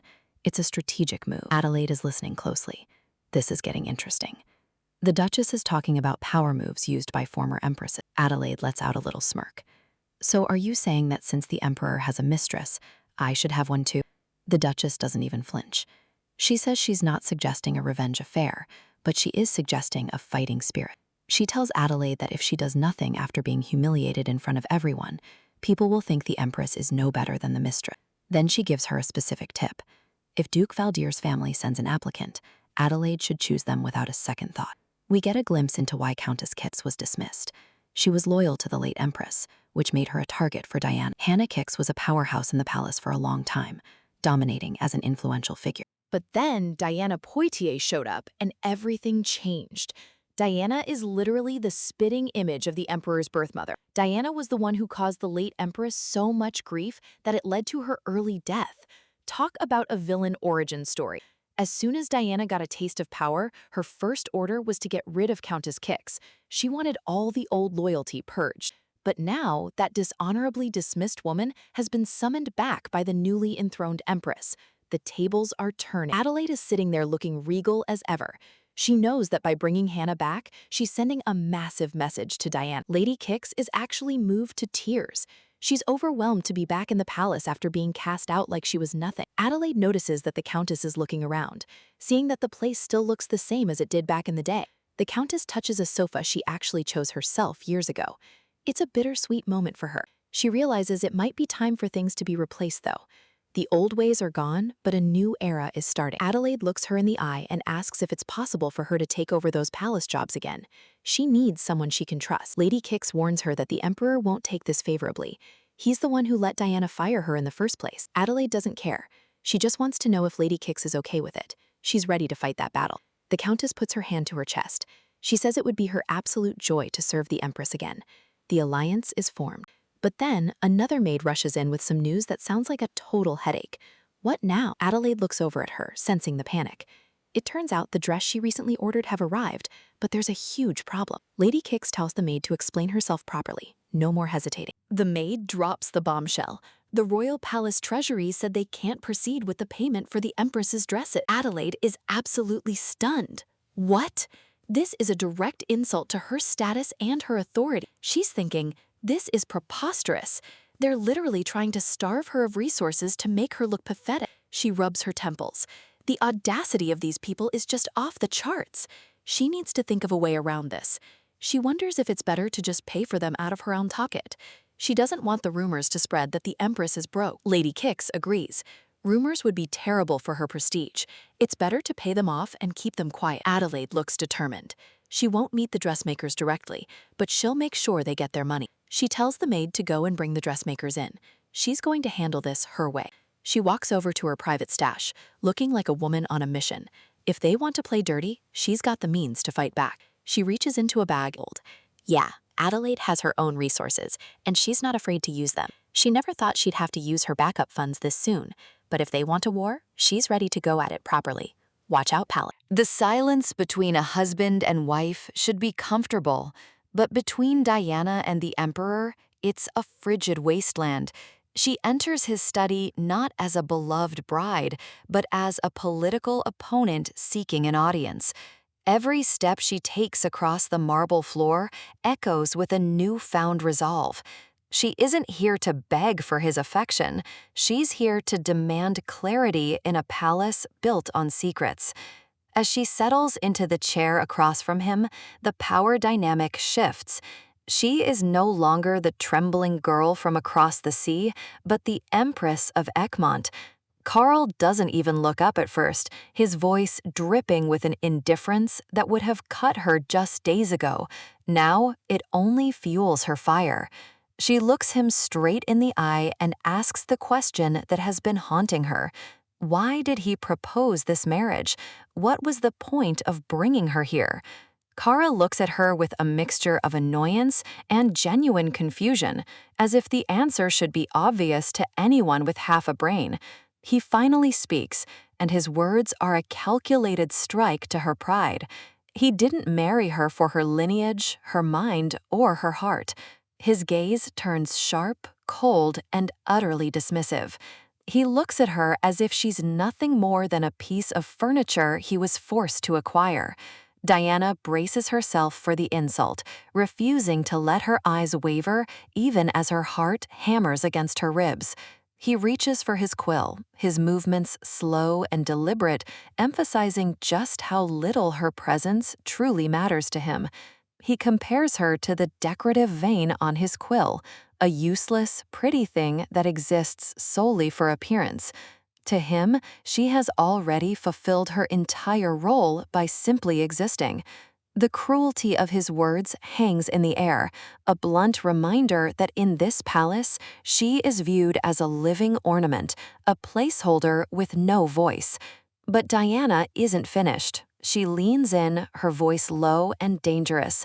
Was all of this just an elaborate shield to protect his mistress, Diana Poitiers? Carl's silence is the only confirmation she needs. The realization that she was bought and paid for to act as a decoy for another woman's safety is a bitter pill to swallow. She sees the truth in his eyes. He doesn't care if she's hated by the court or lonely in her bed, as long as his precious Poitiers remains untouched. He doesn't even bother to deny it.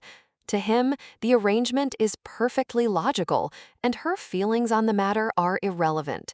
Beneath the table, Diana clenches her fist so hard her nails bite into her palms. If he wants a decoration, she'll give him one, but it will be a decoration with teeth. She stands abruptly, a cold smile touching her lips. If she is to exist merely as the Empress, then she will play the part to its absolute fullest. She informs him that as the Empress of Egmont, she intends to carry out her duties with terrifying efficiency.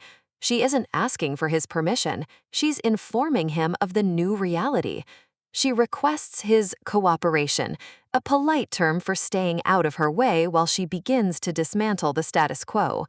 To understand the inner workings of this viper's nest, she needs a consultant, someone who knows where the bodies are buried. Carl watches her, his curiosity finally piqued by this sudden display of spine. He asks what kind of cooperation she could possibly need. She points out the obvious flaw in the current system. The palace overseer is Diana Poitiers. There is no world in which the Empress consults with her husband's mistress. Carl's expression remains unreadable, though there's a flicker of something, perhaps respect or perhaps just wary surprise, at her boldness. She demands the return of Countess Hannah Kix, the former overseer who was unceremoniously cast out when Poitiers took over. Carl repeats the name, the weight of the past clearly heavy in his mind. Hannah Kix was a loyalist to the previous regime, a woman of formidable power. Diana knows exactly what she's doing. By bringing back a woman Carl exiled, she's planting a flag of rebellion right in the heart of the palace. He grants her request with a dismissive wave, likely thinking it a small price to pay for her silence. But Diana isn't done yet. She turns to leave, her silhouette framed by the light of the study, a queen reclaiming her domain one step at a time. She stops at the door to deliver the final blow. The Empress's palace has no budget. She expects an emergency supplement, and she expects it immediately. As she walks away, the rustle of her red dress sounds like a battle cry. It's a color that symbolizes her rank, but for Carl, it triggers a much darker memory. He remembers another woman in that same shade of red, a woman who reached for him only to be ignored, a woman whose trails of skirts were always just out of his reach. The ghosts of his childhood haunt the room. He hears the echoes of a mother being told she would never be acknowledged, a cycle of neglect he is now repeating.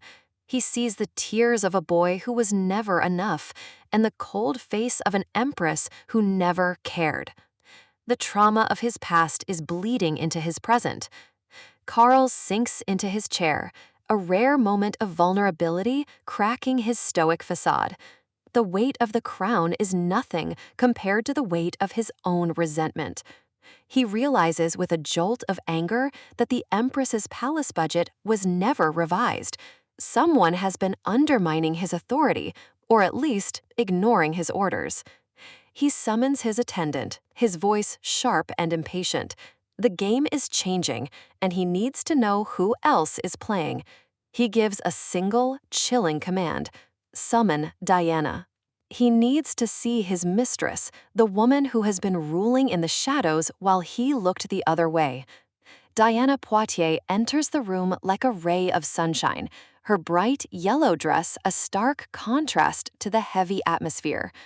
She greets him with the practiced grace of a woman who knows she is favored. She plays the role of the innocent, devoted lover perfectly, asking what she could possibly have done to deserve his summons. Carl doesn't fall for the act this time. He looks at her with a critical eye, the Empress's demands still ringing in his ears. She smiles sweetly, confirming that she has indeed brought the palace budget papers as requested. Carl's gaze remains fixed on the documents. He isn't looking for her affection right now. He's looking for the missing funds she was supposed to allocate to the Empress. When he asks why the Empress was left with nothing, Poitier's facade finally begins to crumble. Her eyes go wide, her breath hitching in her throat. She tries to play it off as a simple mistake, a lapse in memory amidst the stress of the wedding preparations. The tears start to flow, the ultimate weapon in her arsenal. She knows exactly how to manipulate Carl's pity, or so she thinks. But Carl's expression is one of mounting frustration. He's seen this performance too many times, and today it feels hollow. He tells her to stop crying, calling her a crybaby with a tone that is more exhausted than affectionate. He pushes a handkerchief toward her, a gesture of duty rather than love. Poitiers sobs into the silk, worriedly asking if the Empress was displeased. She's fishing for information, trying to gauge how much trouble she's actually in. As Carl watches her weep, he is struck by a sudden, jarring comparison. The way she cries, the way she clings to him, it reminds him of the mother he both loved and loathed. He looks at her and sees a reflection of his own pathetic past, a cycle of emotional manipulation that he's tired of feeding. He remembers his mother's desperate voice, her constant need for validation, and he feels a surge of cold clarity. He delivers the news with a voice like ice. He is transferring all Empress-related duties back to the Empress's palace. Her days of playing regent are over. Poitier's eyes snap open, her tears instantly forgotten. This wasn't part of the script. She was supposed to be the one in control. Meanwhile, outside the palace walls, rumors are already beginning to spread. The nobility is watching, sensing a shift in the winds of power. Two men discuss the failure of Duke d'Esvanel's plan. They expected a puppet empress from across the sea, someone easily controlled and eventually discarded. But Diana has proven them wrong. She has a presence that can dominate a room without saying a word, and a face that commands attention from even the most cynical lords. They speculate on why she was sent away from her homeland. Was she too powerful for her own brother's throne? Was her mother, the Dowager Empress, afraid of her own daughter's potential? The younger man, Lionel, listens with a focused intensity. He's seen many women in his time, but none quite like her. He finds himself unable to forget the first moment they met. There's something about Diana that lingers in his mind, a magnetic pull he can't quite explain. He sees her not as a decoration or a political pawn, but as a force to be reckoned with. And for a man like Lionel, that is the most dangerous attraction of all. Back in the quiet of her own chambers, Diana allows herself a moment of peace. The tea is warm, but the news brought by her new allies is even better. She meets with Lady Kix, who has already begun auditing the palace's accounts. The dress payment is complete, but there are other, more pressing matters. Diana notices the hesitation in the older woman's voice. She's learned to listen to what isn't being said. Lady Kix looks at the Empress with a mixture of respect and caution. She has seen many queens fall, and she doesn't want Diana to be the next. She asks if Diana chose her current dress herself. It seems like a trivial question, but in this court, everything is a message. Diana explains that she simply approved a design recommended by the maids. To her, it was just a garment. To the rest of the palace, it was a ghost. Lady Kix insists on ordering new dresses immediately. Her urgency is a warning that Diana cannot afford to ignore. Diana's gaze sharpens. She asks if the design goes against some formality she isn't aware of. She needs to know exactly what landmine she just stepped on. The answer is chilling. The dress looks exactly like the late Empress's clothes. By wearing it, Diana is unintentionally reminding Carl of the mother he tries so hard to forget. It would irritate the Emperor beyond measure, potentially undoing all the progress she made in the study. Diana realizes she is surrounded by shadows she can't even see yet. She agrees to the change, her mind already racing. She needs more than just an overseer. She needs a network. Her next move is clear. She must meet with Count Calvin and begin building an empire of her own. In the cold silence of the night, the palace remains a cage of gold and shadows, hiding the bitter wounds that have yet to heal. Behind closed doors, the weight of the crown feels like a crushing burden, leaving those who once held power drowning in their own despair. Diana can't stop the tears. To her, every loss feels like a personal robbery, a theft of the future she was promised. She blames Adelaide. To her, the new Empress is nothing but an arrogant princess who was simply born into the right family. It feels so effortless, so unfair. Diana watches her world crumble while Adelaide stands tall, seemingly without lifting a finger. But despair eventually turns into a sharp, jagged resolve. Diana reaches out, grasping at the last shreds of her dignity. She stares out at the Empire, refusing to believe she has been truly defeated. The ivory palace is hers, and she won't let it go. Her eyes, once bright with hope, are now clouded with a dangerous obsession. She views every stone of this place as her birthright. A silent vow is made. She will never hand over what she believes is hers, regardless of who currently sits on the throne. Meanwhile, the emperor remains cold and detached, delegating only the most urgent tasks as if the lives of his subjects are mere numbers on a ledger. Adelaide is ready to move. She calls for her most trusted maid, her voice steady despite the tension in the air. She needs to see the budget to understand the true flow of power. If she is to be empress, she will not be a powerless figurehead. The morning sun bathes the palace in a deceptive warmth, masking the dire news arriving from the borders.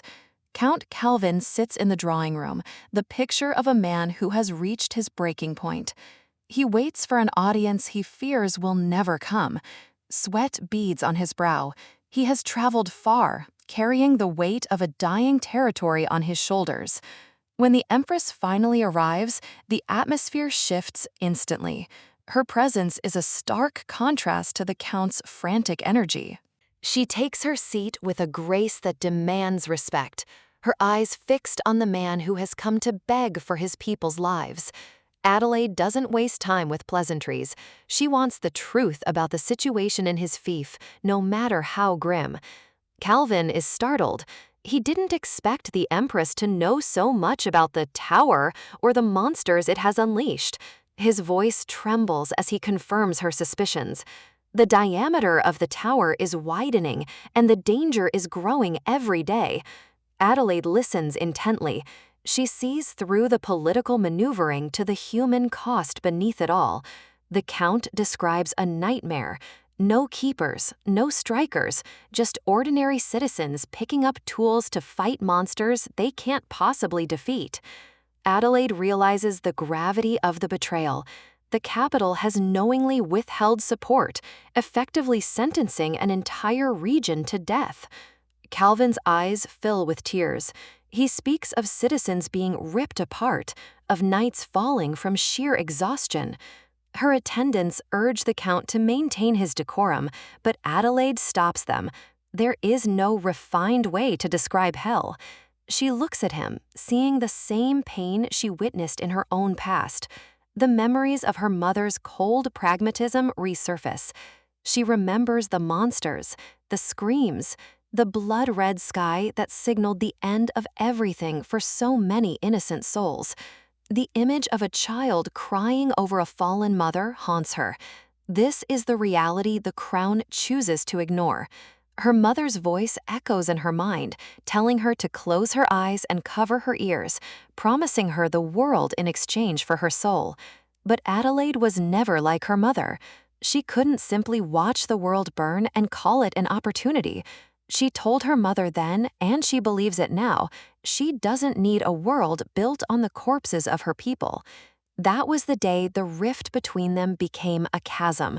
The day she lost her title as crown princess because she chose mercy over power. Returning to the present, she sees the same desperation in Count Calvin. He is ready to return to his fief and die with his people. Adelaide commands him to listen. She cannot send an army, but she can give him a strategy for survival. She tells him to move the citizens to underground shelters and to join forces with neighboring lords to pressure the capital. She is thinking several steps ahead, turning a desperate defense into a political move the emperor cannot ignore. She signals her maid, who brings forward a small, heavy bag. It's a gesture of solidarity that goes beyond words. She offers it to the Count, her expression softening for the first time since the meeting began. Inside are gold bars. It is a significant portion of her personal wealth, given without hesitation. Calvin is stunned. He came expecting a cold dismissal and instead found an ally in the most unlikely place. Adelaide apologizes that she cannot do more. In this moment, she feels the true sting of her limited authority. Outside the room, others are watching. They wonder why the Empress would bother with a man the Emperor has already abandoned. The Grand Duke and his aide observe the exchange from the shadows, intrigued by Adelaide's defiance of the royal status quo. They discuss the emperor's decision. To abandon such a loyal subject is more than a mistake. It's a ridiculous failure of leadership. The Grand Duke watches through the window as the Count prepares to leave, his interest in the new Empress deepening. The sound of footsteps on stone marks the end of the secret meeting. The Count is leaving, but he is no longer empty-handed. Calvin clutches the bag of gold as if it were the most precious thing in the world. For his people, it likely is. The Duke's aide stops him, surprised to see the Count in such a state, his face streaked with tears of relief. Calvin shows them the gold. He explains that the Empress gave this to him to fund the evacuation of his citizens. The revelation hits the Duke's aide like a physical blow. He didn't think Adelaide had it in her to be so bold. Calvin bows deeply. He is eager to return home, his heart bolstered by the Empress's kindness. Even the Duke's aide feels compelled to help, handing over his own contribution. Adelaide's actions are starting a ripple effect. The Count is overwhelmed. He never thought he would find such compassion within these palace walls. As the carriage rattles away, the atmosphere in the palace garden remains heavy with the weight of what has just transpired. The Grand Duke watches the carriage fade into the distance. Adelaide has proven to be far more than just a political pawn. Back inside, Adelaide sips her tea, the bitterness of the situation still lingering on her tongue. She knows that gold is just a temporary fix. It doesn't solve the underlying problem of her lack of real power. Her maid tries to comfort her, telling her she did all she could within her authority. But Adelaide knows that isn't enough. She stares into her cup, reflecting on the insults and the helplessness she has had to endure since arriving in this land. She remembers her mother's words again. The world is established by smart people, but ruled by wise people. Being smart wasn't enough to save those people. To truly change things, she needs to become wise. She needs to become powerful. She realizes that the only way to gain that power is to stop avoiding the man who holds it all. Her maid suggests a meeting with the Emperor. It's a dangerous game, but one Adelaide can no longer afford to skip. To survive in Egmont, she must maintain a cordial relationship with the man who hates her. She must become indispensable. She begins her transformation. Every brush stroke, every layer of makeup is part of the armor she is putting on for the battle ahead. She chooses a deep, royal blue, a color that commands attention and speaks of a strength that cannot be broken. When she is finished, even her maid is breathless. Adelaide looks every bit the Empress she was meant to be. She stands before the mirror, her eyes burning with a new fire. She is no longer just a princess in exile. She is a woman ready to take her world back. Adelaide knows that her survival in this palace depends on her ability to navigate the Emperor's whims. She steels herself, hiding her deep-seated anxiety behind a mask of regal poise and perfect composure. When she enters his study, the atmosphere is thick with a cold, biting tension that makes her skin crawl. The Emperor looks at her not as his wife or a partner, but as a minor intruder in his private sanctuary. She stands before him, a splash of vibrant blue in a room that feels drained of all warmth. His gaze is unreadably sharp, tracking her every movement with the clinical detachment of a judge. He notes the way she carries herself tonight, a flicker of curiosity crossing his face as they take their seats. She looks different, stronger perhaps, or simply more desperate to be seen as more than a political ornament. He doesn't waste time with pleasantries, his voice cutting through the silence like a sharpened blade. Adelaide tries to maintain her calm, but the weight of his scrutiny is starting to wear her down. He leans his head on his hand, a mocking smile playing on his lips that she has learned to dread. The question comes with a sneer. Why would she summon Count Calvin, the man he had just turned away? He's already suspicious, his eyes searching hers for any sign of a hidden agenda or a secret plot. She tries to appeal to his sense of duty, but the Emperor's expression only hardens as he listens. He leans back, his posture relaxed but his eyes narrow and dangerous as he processes her words. The news of her secret meeting has already reached him, and he's clearly relishing the chance to use it. Adelaide feels the trap closing. He's twisting her compassion into a calculated move to undermine his authority. He mocks the idea of her being the virtuous one while he is cast as the villain of the story. She struggles to find a response that won't further ignite his temper, her heart racing in her chest. The air in the room becomes suffocating as he suddenly stands, his presence looming over her. Each of his deliberate steps across the carpet feels like a predator closing in on its cornered prey. He crowds her space, his voice dropping to a low, dangerous murmur that makes her breath hitch. The words echo a past she'd rather forget, a legacy of being told to look away from the world's darkness. He's trying to erase her agency, to remind her that her only value lies in her quiet compliance. It's funny to him that she thinks his people are hers, a cruel reminder of her status as an outsider. Her rage simmers just beneath the surface, a silent, desperate scream against his absolute control. A wave of nausea washes over her as the room seems to spin, his proximity becoming too much to bear. He reaches out, his fingers tracing the braid of her hair with a possessiveness that lacks any real warmth. His eyes are like cold gems, searching for a reaction, waiting for her to break under the pressure. He lingers on the sight of her, noting how slender and fragile she looks in the dim light of the study. He leans in close to her neck, his touch clinical, as if he were inspecting a piece of fine art. He's mocking her very existence, questioning if she's truly the woman who once commanded a kingdom's respect. His breath ghosts against her skin, a hollow intimacy that only serves to deepen her sense of isolation. He asks what's with her expression, his voice dripping with a feigned curiosity that feels like an insult. He's testing her limits, pushing her to see how much of her dignity she'll surrender for his attention. His hand moves to her chin, forcing her to meet his gaze as he offers a choice that is no choice at all. He offers to comply with her supposed desire to spend the night, his words a sharp, bitter mockery.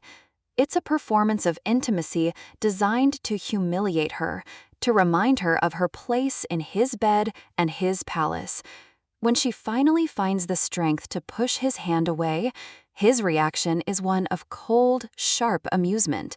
He reminds her that while she was once a crown princess, here he is the only ruler that matters.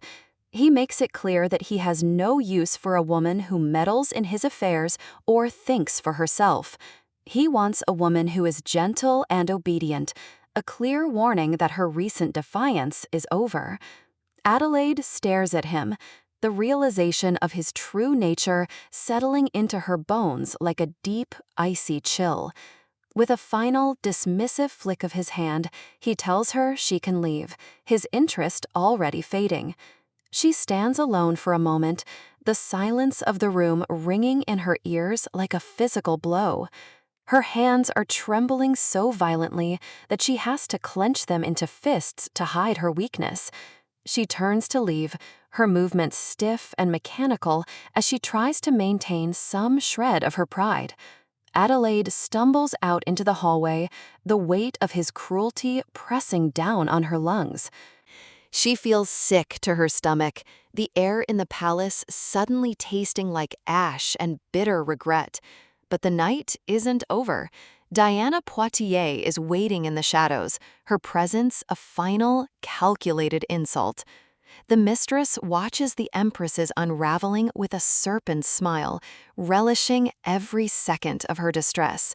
Diana's eyes are bright with malice as she notes the Empress's shaking hands and shattered composure.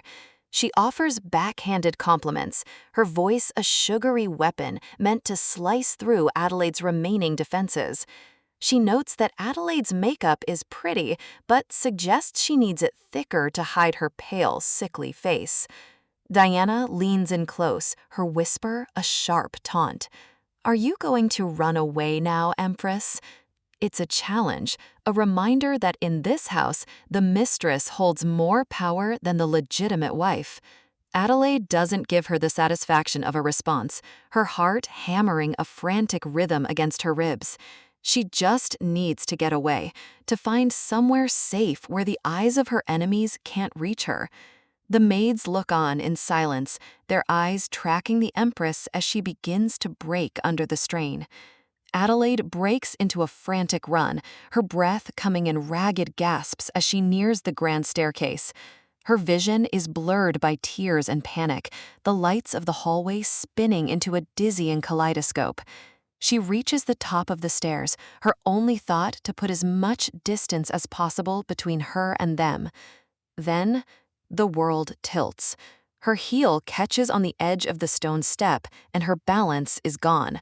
She feels the terrifying rush of air as she begins to fall, the cold floor below waiting to claim her. But the impact never comes. Instead, she's caught by a pair of strong, steady arms that halt her descent. She's pressed against a firm chest, the smell of rain and iron replacing the stifling scent of the palace. She looks up, stunned into silence, her heart still racing from the near fall and the sudden rescue. She finds herself staring into the steady, intense gaze of Lionel Valdir, the man who shouldn't be here. His eyes are a calm harbor in the middle of her storm, searching her face for any sign of injury. In a palace full of people who want to see her destroyed, he is the only one who has ever bothered to catch her. As she clings to him, Adelaide realizes that her path to freedom might just begin with the man the Emperor hates most. The world seems to tilt for a moment as Adelaide loses her footing on the stairs, but she doesn't hit the ground. Instead, she finds herself caught in the firm, steady grip of the Minister of Defense. His gaze is intense, searching her face for any sign of injury, but all he finds is a woman who looks as though she's seen a ghost. The silence between them is heavy with the weight of things left unsaid. Adelaide quickly regains her composure, though her heart is still racing. She thanks him with a stiff, formal politeness that feels like a shield, her eyes refusing to meet his for longer than necessary. She brushes past him without another word, her movements hurried and desperate. She needs to get away from the eyes of the court, away from the suffocating pressure of her own title. The minister watches her retreat, her blue gown trailing behind her like a fading shadow. He can't shake the feeling that something is fundamentally broken within the Empress. Her face was so pale, so devoid of the life he remembers. It leaves him standing in the hallway, haunted by the vulnerability he just witnessed.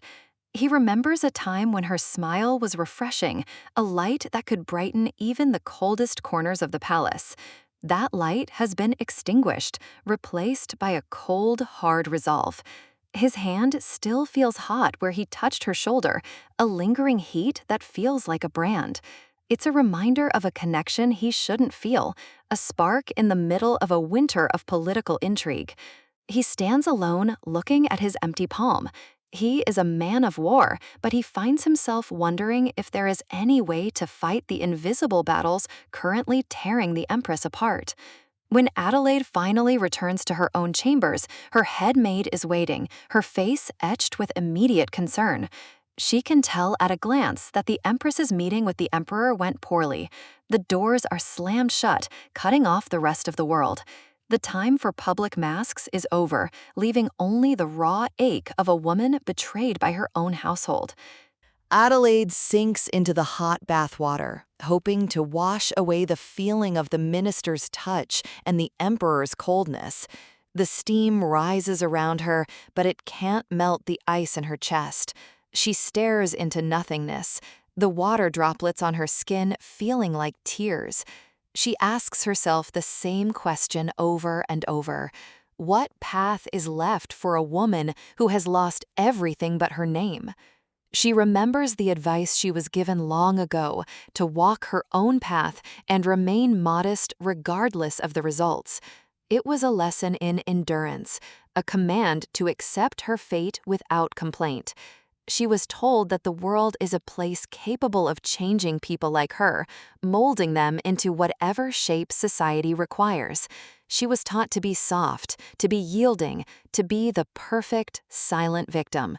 But the water is getting cold, and Adelaide realizes that silence has gained her nothing but misery. If the world wants to change her, she will change with it, but not in the way they expect. She knows now that she needs to grow her own power, a strength that is entirely independent of the Emperor's favor or his whims. Her luck with a spouse was indeed a tragedy, but she won't let it be her end. She thinks back to the fortune teller who claimed she was born with great luck. What a cruel joke that turned out to be. She wasn't lucky. She was simply being prepared for a higher fall. A bitter smile touches her lips as she realizes the man was nothing more than a quack, a swindler selling false hope to a girl who didn't know any better. She's done with false hopes. The Empress's palace stands tall and majestic in the morning light, a beautiful prison of marble and gold. From the outside, it looks like a dream. From the inside, it's a battlefield. As she sits for her meal, every movement is precise, calculated. She stabs at her food with a quiet intensity, her mind already moving through the legal maneuvers she needs to survive.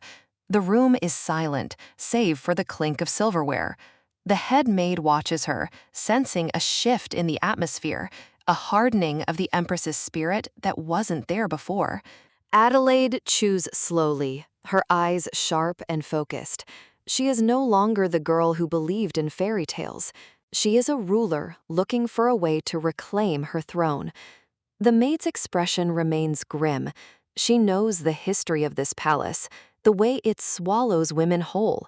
She sees the pale shadow of the woman Adelaide used to be and fears for what's coming.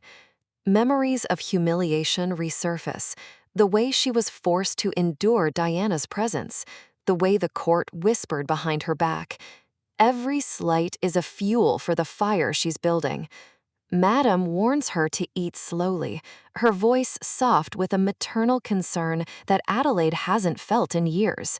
It's the only warmth she has left in this cold, gold-plated life. Adelaide nods, though her mind is miles away. She is calculating the cost of her survival, the price she'll have to pay to finally strike back at those who have wronged her. A knock at the door interrupts the quiet, a sharp sound that signals the return of the outside world and its endless demands. A young clerk enters, looking nervous as he presents a document for the Empress to review. It's a request for a revision of the emergency supplementary budget. The clerk holds the paper out with trembling hands. He knows the weight of what he's asking, even if he's just the messenger for a much more powerful force. Adelaide takes the document, her eyes scanning the lines of elegant script. Her expression remains unreadable, but her grip on the paper tightens. The head maid watches the Empress's face, looking for a reaction. She knows that any request for money in this palace is a political statement. Adelaide asks if the document was sent by His Majesty. She already knows the answer, but she wants to hear it confirmed, to feel the weight of the betrayal one more time. The clerk stammers, his eyes darting away. He admits that it wasn't the Emperor who sent it. It came directly from the Ivory Palace, Diana's residence. The Ivory Palace. The name alone is an insult. The Emperor is using the Empress's own budget to fund the lavish lifestyle of his mistress, and he isn't even trying to hide it. Adelaide looks up at the clerk, her gaze cold and piercing. She asks if she has the authority to look over the entire budget of the royal palace. She's looking for a loophole. The head maid confirms it. As the Empress, she has the legal right to oversee all royal expenditures. It's a power she has long neglected, but one she is about to wield like a sword. Adelaide demands to see all the records. She wants to know exactly how much of her life has been stolen and handed over to a woman who doesn't even have a legitimate title. The head maid brings the books, her own resolve mirroring the Empress's. They are no longer just keeping house, they are preparing for a financial siege. The clerk is stunned by the amount. He can't believe the Empress is actually going to scrutinize the records after years of passive acceptance. Adelaide points out that the amount assigned to her is a joke. It's not even enough to buy a common horse, let alone maintain the dignity of the Empress's palace. The head maid looks at the numbers and can only agree. The disparity is staggering, a blatant sign of how little the emperor values his wife compared to his mistress. Adelaide realizes the Ivory Palace's budget actually exceeds her own. The emperor has completely inverted the hierarchy of the court, and he's done it with her money. She sends the clerk back to Diana with a message. She is going to reallocate the budget, but not in the way the Ivory Palace expects. In the Ivory Palace, Diana receives the news with an arrogant disbelief. She can't imagine that the weak Empress would dare to challenge her, especially when she has the Emperor's ear. The clerk is caught in the middle, sweating under Diana's sharp gaze. He's realized that the power dynamics of the palace are shifting, and he's standing on unstable ground. Diana grabs a quill, her movements sharp and aggressive. She decides to write a response that will put the Empress back in her place once and for all. She hands the paper back to the clerk, a smug smile on her lips. She thinks she's won this round, convinced that her influence over the Emperor is absolute. She looks at the clerk with a chilling confidence. She tells him to take the document to the Empress immediately, certain that her words will end this little rebellion. When the document returns to Adelaide, she reads it with a calm that is more terrifying than anger. She sees Diana's arrogance written in every stroke of the pen. The clerk can only watch in silence as the Empress prepares her response. He feels like he's watching a storm gather over the palace. With a slow, deliberate motion, Adelaide rips the document in half. The sound of the tearing paper echoes in the quiet room, a declaration of war. Back at the Ivory Palace, Diana is already celebrating her supposed victory. She fans herself lazily, laughing about the Empress's lavish desires. She tells her maid that she's given the Empress enough already. She thinks she's being generous by allowing the Empress to even exist within the palace walls. She dismisses the clerk with a wave of her hand, her mind already moving on to her next social engagement. She has no idea that she's just handed Adelaide the weapon she needs. Diana orders her maid to bring her the plainest dress she owns. She wants to look like a victim, to run to the Emperor and tell him how the mean Empress is bullying her. She rehearses her lines, planning to tell him that she's trembling with fear. It's a performance she's perfected, one that has never failed to get her what she wants. She smiles at her reflection, a predator in a silk gown.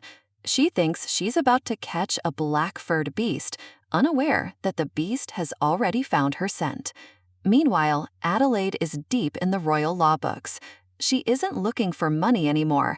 She's looking for the ultimate authority. She finds it, a clause buried in the ancient statutes that everyone else has forgotten. It's a simple rule, but in her hands, it's a death sentence for Diana's social standing. The authority of acquiring residency permits for the palace resides solely under the Empress. It's a legal absolute that even the Emperor cannot easily overturn. The head maid warns her that the law is a double-edged sword. If she swings it, she must be prepared for the consequences. But Adelaide is past caring about her own safety. She points out that she's still the Empress, and yet she's been forced to beg for crumbs from a mistress. The humiliation is the only sword she needs. The emperor was the one who swung the sword first, she tells her maid. She's already been hurt enough. Now it's her turn to strike back. She asks what she should do if she wants to overturn residency permits that have already been handled. The answer is simple. She just needs to order their retrieval. A cold, triumphant smile spreads across Adelaide's face. She turns to her maid and gives the final command. Hurry up and bring me Diana Poitier's residency permit. What is the true source of an empress's power? Most assume it's the prestige of a family name or the security of an heir, but I have neither. I've been cast aside by my kin and ignored by my husband. For a long time, I was a ghost in my own palace. I'm done waiting for someone else to grant me standing. If I want authority, I have to take it. The emperor once offered me an heir as if it were a business transaction, a way to keep me quiet. I rejected him then, and I reject that path now. I won't be defined by what I lack. I will be defined by what I do. To truly stand on my own, I must establish my own foundation. I need an aide, and I need to reclaim the resources that were stolen from me. Suddenly, a sharp sensation ripples through my hand. It's a jolt of energy, cold and ancient, vibrating against the pen. My vision blurs for a second as a strange power surges through my veins. It's a reminder that my blood carries more than just a title. I clench my fist, grounding myself. Whatever this mystery is, it will have to wait. I have a guest to attend to. I watch her from the window. Diana Poitier, the woman who has been playing Empress while I was locked away in grief. She's come herself, likely to see if the rumors of my sudden change in attitude are true. I tell my maid to show her to the drawing room. It's time for a long overdue conversation about who really runs this court. I wait for her, seated with a posture that leaves no room for doubt. I am the sovereign here, not her. Diana enters, dressed in soft, innocent pink. It's a calculated choice, designed to make her look fragile and me look like the aggressor. I don't offer her tea or a warm welcome. I get straight to the point. The budget revisions I demanded. She looks at me with those wide blue eyes, pretending she doesn't understand why I would suddenly care about the ledgers. It's a look that used to work on me, but now it just feels like a poorly rehearsed performance. She tries to deflect, her voice soft and honey-sweet, as if she's simply a victim of administrative errors. My head maid places the books on the table. The silence in the room is heavy, punctuated only by the sound of paper hitting marble. The maid's face is a mask of professional disapproval. She knows exactly what's missing from these records. Diana's expression remains calm, but I can see her mind racing, searching for a way to maintain her facade. She thinks this is just a petty attempt at pressure. She thinks I'm still the same weak woman she can easily manipulate. I offer a small, cold smile. I have something very specific I want to ask her about these numbers. The details are missing, Diana. Every other palace in this kingdom provides an itemized list of their expenditures. The central palace, the servants' quarters, the guard, they all document every copper spent. It's the law of the court. But the Ivory Palace, your palace, it's the only place that doesn't have a single record of its usage. She starts to sweat, the innocent mask beginning to crack. She knows she's been caught treating the treasury like her personal vault. I take a slow, deliberate sip of my tea, letting the silence do the work for me. The clatter of the cup is the only sound in the room. Then I drop the real blow. The budget allocated to the Ivory Palace is being transferred back to the Empress's palace, effective immediately. Meanwhile, in the Emperor's study, word of this meeting reaches him. He reacts with immediate defensive concern. The servants paint a picture of a terrified Diana being summoned to my lair. He listens, his face hardening with every word. They tell him she was trembling in fear. They make me out to be the villain, and he is more than ready to believe them.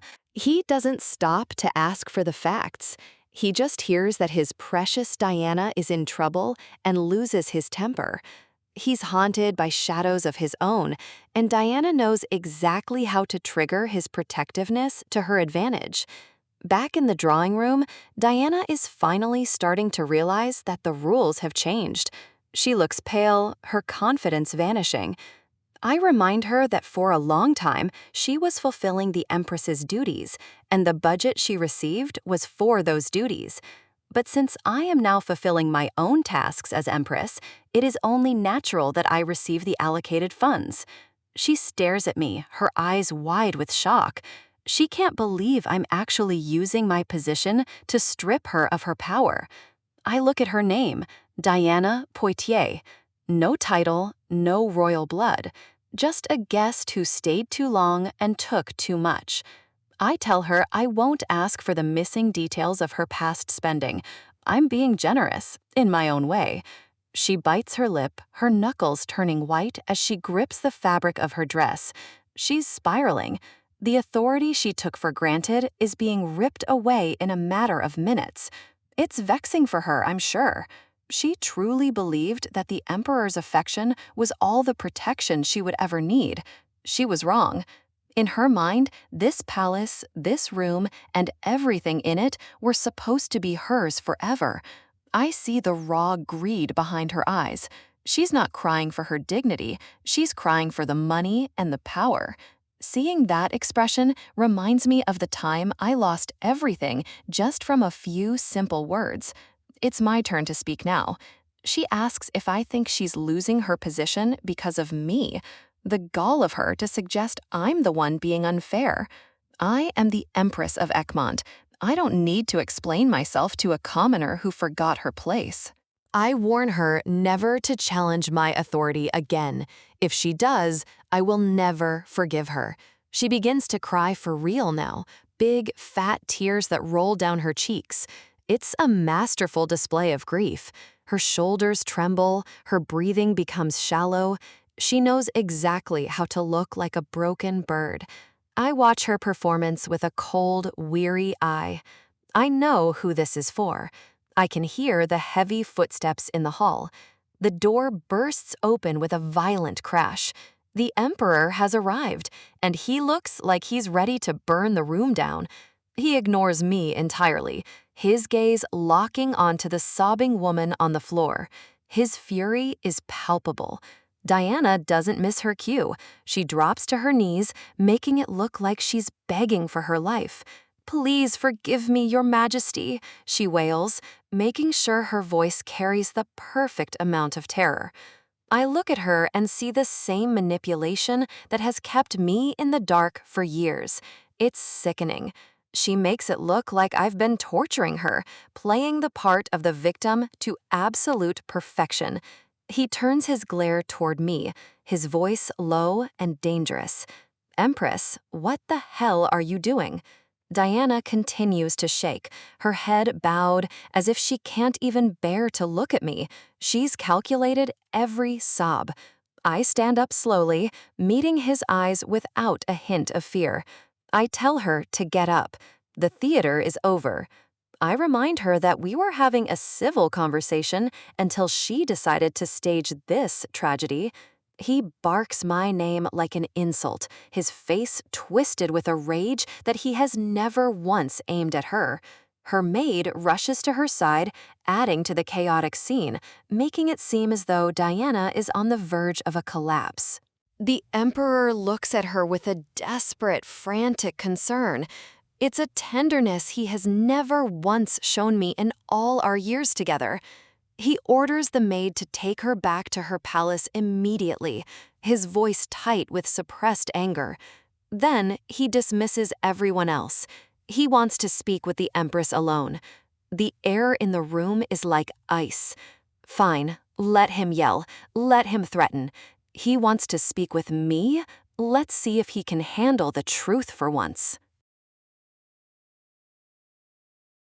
The air in the room was thick with a tension that only years of neglect and unspoken resentment could produce.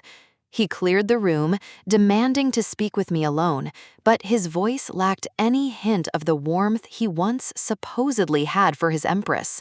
Countess Kix stood by my side, a silent witness to the Emperor's escalating hostility. He looked at her not as a loyal servant of the crown, but as an obstacle to his current obsession. She bowed, her movements stiff and cautious. In this palace, even a simple gesture of respect can be misconstrued as an act of defiance if it doesn't align with the Emperor's whims. He turned his gaze toward me, his eyes burning with a cold, misplaced fury. It was the look of a man who had already decided I was the villain of his story, long before he even walked through the door. He accused me of enjoying the suffering of the weak, specifically his precious Diana. It was almost laughable how easily he fell for her carefully curated victimhood. I remained silent, watching him unravel.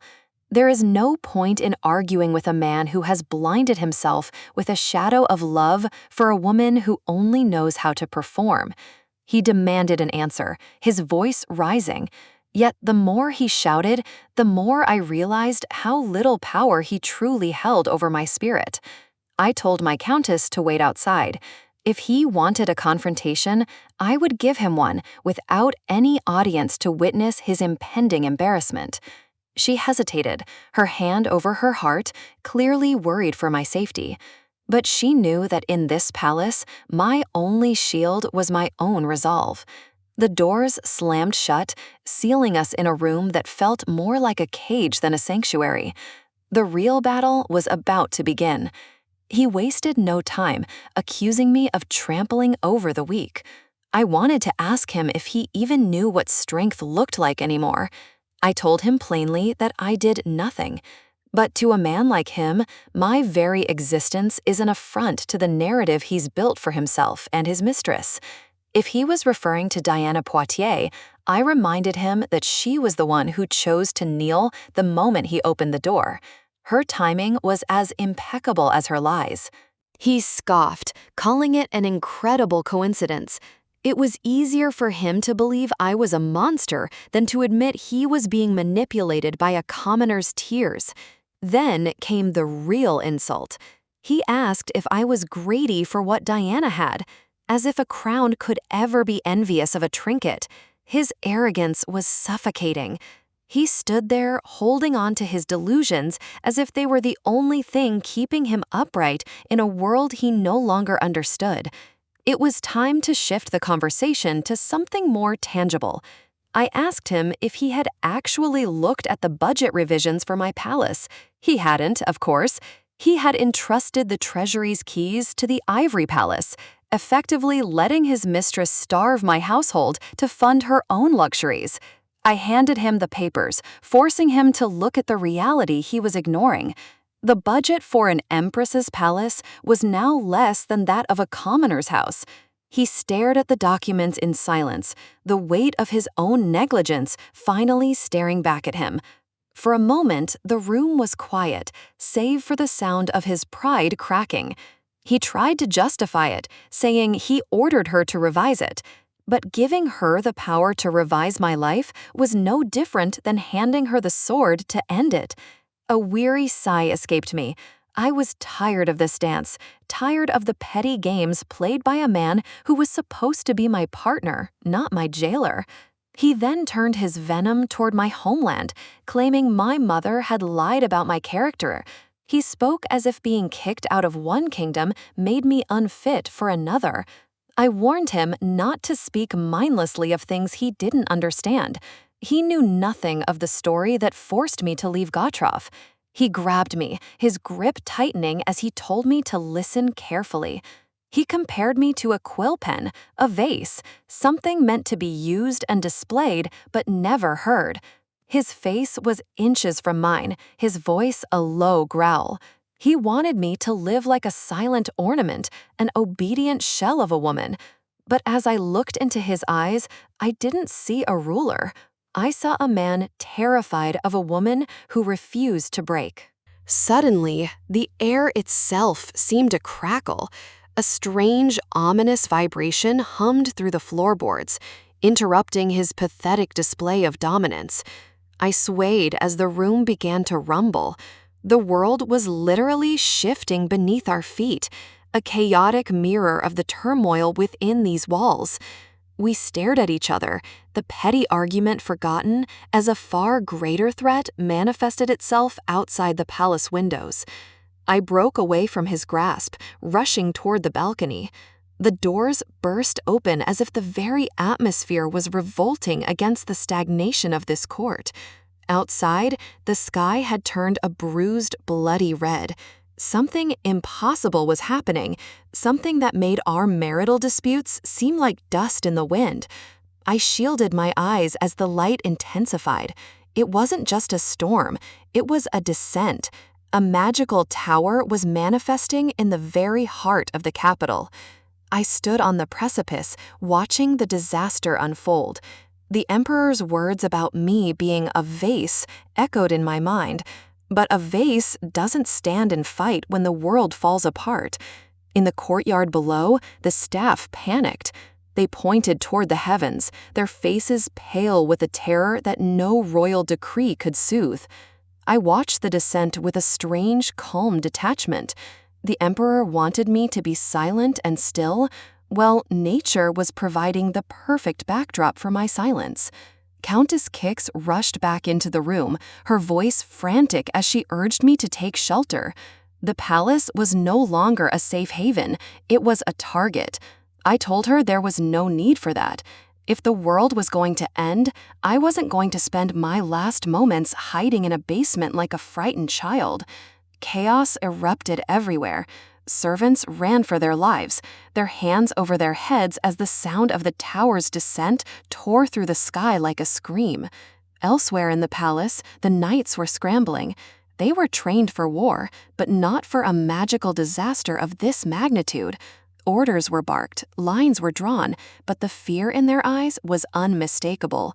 They were looking for leadership in a place that had only ever offered them politics.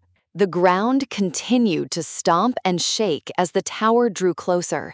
The magicians were supposed to be the first line of defense, but they were nowhere to be found. The vice captain of the magician division looked on in frustration.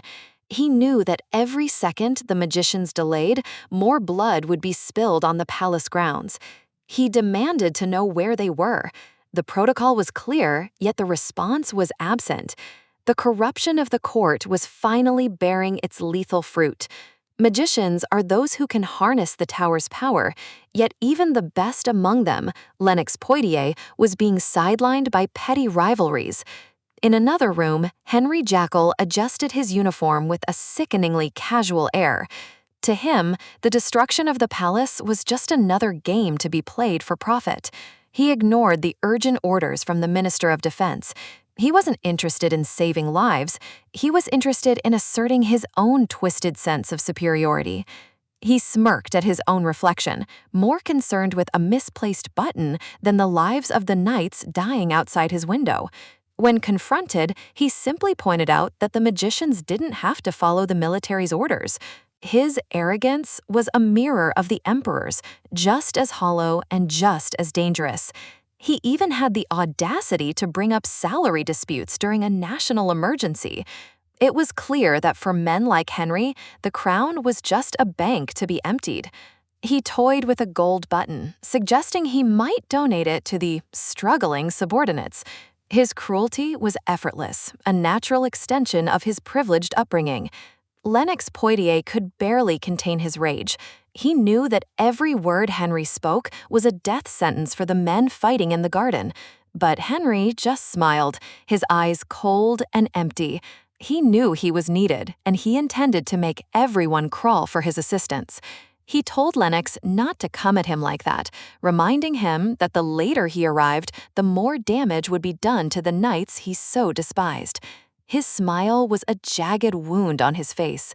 He found the blood-red sky thrilling, a divine gift that allowed him to see his enemies suffer. He warned Lennox not to get on his nerves, or he might just wait until every last knight was dead before lifting a finger to help. He turned and walked away, his footsteps echoing in the silent hallway.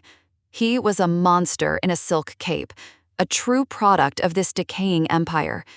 Lennox was left alone, the weight of his failure pressing down on him. He knew the magicians wouldn't come on time, and he knew he couldn't protect his men alone. But as he looked toward the source of the rumbling, he saw something he didn't expect, a figure moving toward the danger instead of away from it. He bowed his head in a silent request for cooperation, but he wasn't asking Henry anymore. He was looking at the only person left with the courage to lead. Henry watched from the shadows, his amusement turning into a cold, sharp interest. The board was changing, and a new player had entered the field. In the garden, the tower continued its relentless descent. The ground groaned under the pressure, and the air was thick with the scent of ozone and fear. The knights looked up, their swords trembling in their hands. They were waiting for a miracle, for a magician, for anyone to tell them what to do. And then she appeared, not as the Empress they knew, but as the warrior she had always been beneath the silk and the silence. I stood before them, a sword at my back and a fire in my eyes. The Emperor wanted a vase? Too bad. He was about to find out exactly what happens when you try to break a woman who was forged in a different kind of fire.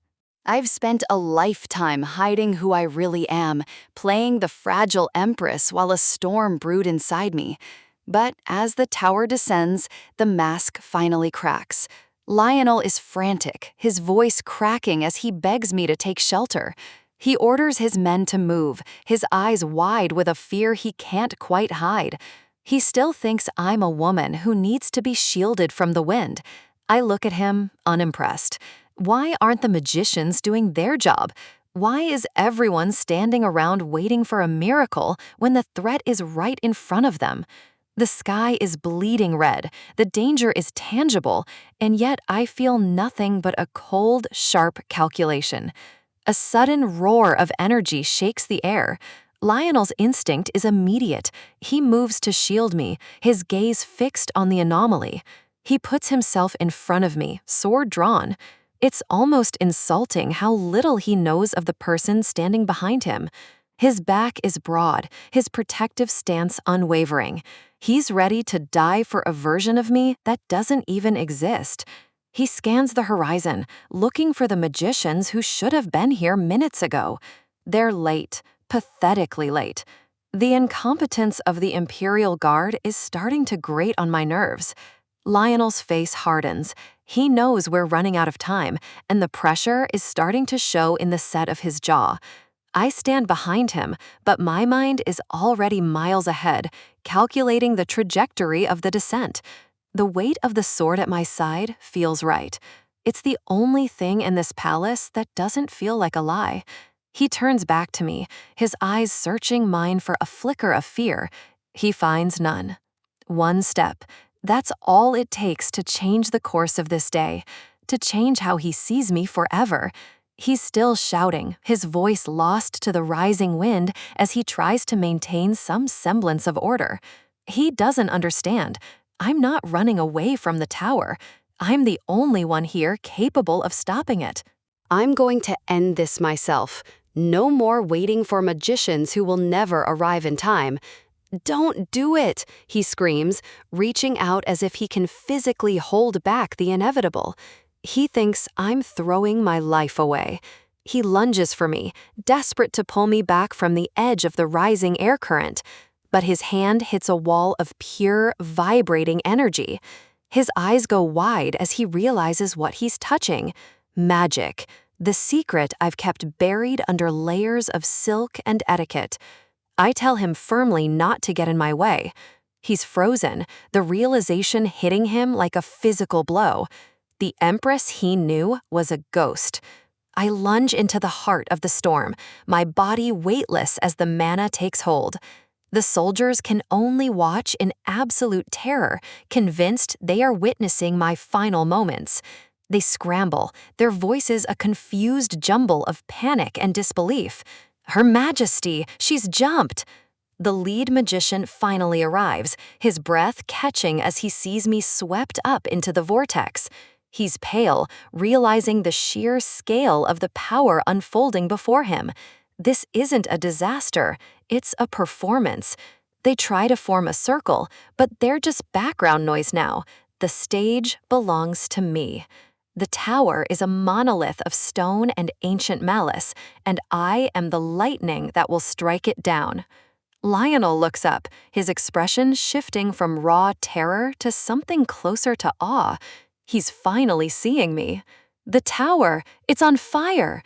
The men cry out, their voices thin against the roar of the flames. It's not just fire, it's a reckoning. The tower begins to crumble under the pressure of my magic. He stands there, breathless, watching the sky break apart above him. He remembers my words now, how I dismissed a level 4 threat as if it were nothing more than a common nuisance. In the glow of the collapsing tower, he finally sees the woman behind the crown, stronger than any knight in his command. I let gravity take me, the world spinning in a blur of smoke and light. The sky is a wash of red and gold, a view I've seen 1,000 times in a different life before I was trapped in this palace. Falling is the only time I truly feel free. No expectations, no roles to play, just the wind and the mana. I remember the voices of the past, like Ghibellin, who told me to stop, who feared what I could become. But their apprehension never mattered. I was born for the heights they fear. I prepare for the impact, the familiar ritual of a high-speed landing. Then I see him. Lionel hasn't moved an inch from where I left him. He's waiting for me. Not as an empress, but as a person falling from the sky. His arms are open, his eyes fixed on me as I descend through the embers and the ash. I slow my fall at the last second, drifting down with a grace that defies every law of nature he knows. The silence that follows is heavy, broken only by the sound of my boots meeting the stone. The magicians watch in stunned silence, their mouths agape at the impossible sight. I touch down lightly, the mana dissipating around me in a shower of sparks. Lionel is right there. He looks like he's seen a ghost, or perhaps a god. "Were you actually going to catch me?" I ask, a hint of genuine curiosity in my voice. He doesn't hesitate. "Yes," he says, his voice low and steady. "That was the plan." He's a knight. He knows the risk of catching a falling body with that much momentum. He could have lost his arms. I've been scolded for my recklessness 1,000 times, but no one has ever run to catch me before. Not once in all my years has someone offered their own safety to ensure mine. "Thank you," I say. For the first time, the smile I give him isn't a performance. I even thank him for yesterday, for seeing me when I was at my weakest and not looking away. He watches me walk away, his silence heavier than any words he could possibly say. He can't reconcile the pale, trembling woman from last night with the goddess of destruction he just witnessed. I pass by the lead magician, my footsteps steady and my head held high. "Sheath your sword," I tell him. The danger is gone, and so is his reason to protect me. I leave them all behind in the ruins of their own expectations. The game has changed. They finally know the truth. The Empress isn't a victim to be pitied, she's a magician to be feared. The air in the palace is thick with a tension that only comes when the world as you know it has fundamentally shifted. Madame Kix stands by the window, her face a mask of worry and disbelief, waiting for a miracle or a catastrophe. Then, the heavy sound of boots against the floorboards echoes through the hall. It's a deliberate, heavy pace, lacking the light grace usually expected of an empress. The madam turns sharply, her eyes widening as the silhouette approaches. The woman she expected to see and the woman who just walked in are two entirely different people. Adele stands before her, dressed in a sharp, masculine riding suit, her hair loose and her gaze cold. She looks less like a bride and more like a general returning from the front lines. Her voice is low, steady, and devoid of the performative sweetness she's used to survive this place. She doesn't offer an apology for her absence, only a confession of her deeds. Madam Kix can barely find her voice, stammering out a question about the tower, but the answer she receives is enough to make her blood run cold. Adele admits it plainly. She went to destroy the source of the disaster herself. But even a soul as tempered as hers has its limits. The adrenaline fades, leaving only the crushing weight of exhaustion. Before another word can be spoken, the Empress of Egmont collapses, her body finally surrendering to the mana drain. By the next morning, the palace is a hive of activity, buzzing with a rumor that seems too impossible to believe. The nobles huddle together in the gardens, fans fluttering like the wings of panicked birds. They speak of magic, of a power that shouldn't exist in a woman sent away as a political sacrifice. Was she truly alone? How could one woman fly into the eye of a storm and tear down a level 4 tower with her bare hands? The questions are endless, and the fear is growing. They look toward the spires of the palace, wondering if they've invited a savior into their midst or a wolf that's finally decided to show its teeth.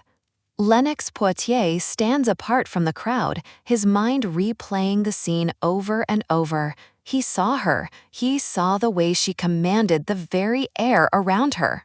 He remembers the intensity in her eyes, a blue so deep it felt like looking into an abyss of pure, unadulterated power. She had moved with a purpose that made everyone else look like they were standing still. The realization that she was a high-level magician was a slap to his pride. He had tried to stop her, tried to play the hero, but she hadn't even looked back. She had simply ascended, leaving him in the dust of her wake. The memory of the mana rushing past him still makes his skin crawl. It was strong, stronger than anything he'd encountered in the magician division. While everyone else feared the disaster falling from the sky, Adele was the only one who seemed to belong in the chaos. Lennox clenches his jaw.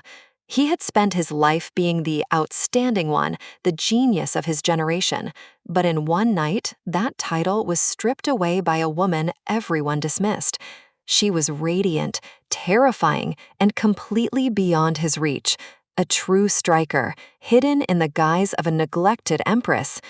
The rumors reach the higher offices of the palace, where the Duke and Lennox are forced to confront the reality of their situation. The Duke is skeptical, demanding to know if it's true that she destroyed the tower without help. Lennox can only offer a bitter confirmation. It's a nightmare for the administration. A woman they intended to use as a pawn has just demonstrated that she could level the palace if she truly wished. Lennox looks exhausted, his usual arrogance replaced by a hollow frustration. He wasn't just outclassed, he was made irrelevant. He had planned to wait for the knights to fail so he could arrive as the savior. He wanted the glory, the glamorous arrival that would solidify his legacy. Instead, he is left to explain his failure to his sister, Diana. He barges into her room, his composure finally snapping. Diana looks up, startled by her brother's sudden intrusion. She's used to being the center of attention, the delicate flower of the court. He doesn't even wait for her to speak before he drops the bombshell. The Empress isn't just a threat to her social standing, she's a striker. Diana recoils, her face twisting with a mix of shock and indignation. She's built her entire life on the premise that Adele was a useless doll from a dying empire. Lennox slams his hands onto the table, the sound echoing her internal panic. Everything they've worked for is under threat. He's spiraling, cursed by the fact that the woman he was supposed to overshadow has become the sun that's blinding them all. Diana stares at him, the weight of the news finally sinking in. A magician, a striker, a woman who can fight her own battles. She stands up, her silk skirts rustling in the quiet room. If Adele is the one who destroyed the tower, then the Emperor's favor is no longer a guaranteed shield for Diana. She watches her brother, seeing the cracks in his armor. He's terrified the Duke will think he's useless now, and in this world, uselessness is a death sentence. The ache in her heart is sharp. She had hoped for a rival she could easily crush with a few tears and a whispered word to the Emperor. Instead, she is facing a warrior wrapped in nobility. Why did Adele have to be a magician? Why couldn't she just stay in her place? She turns back to her brother, her eyes hardening.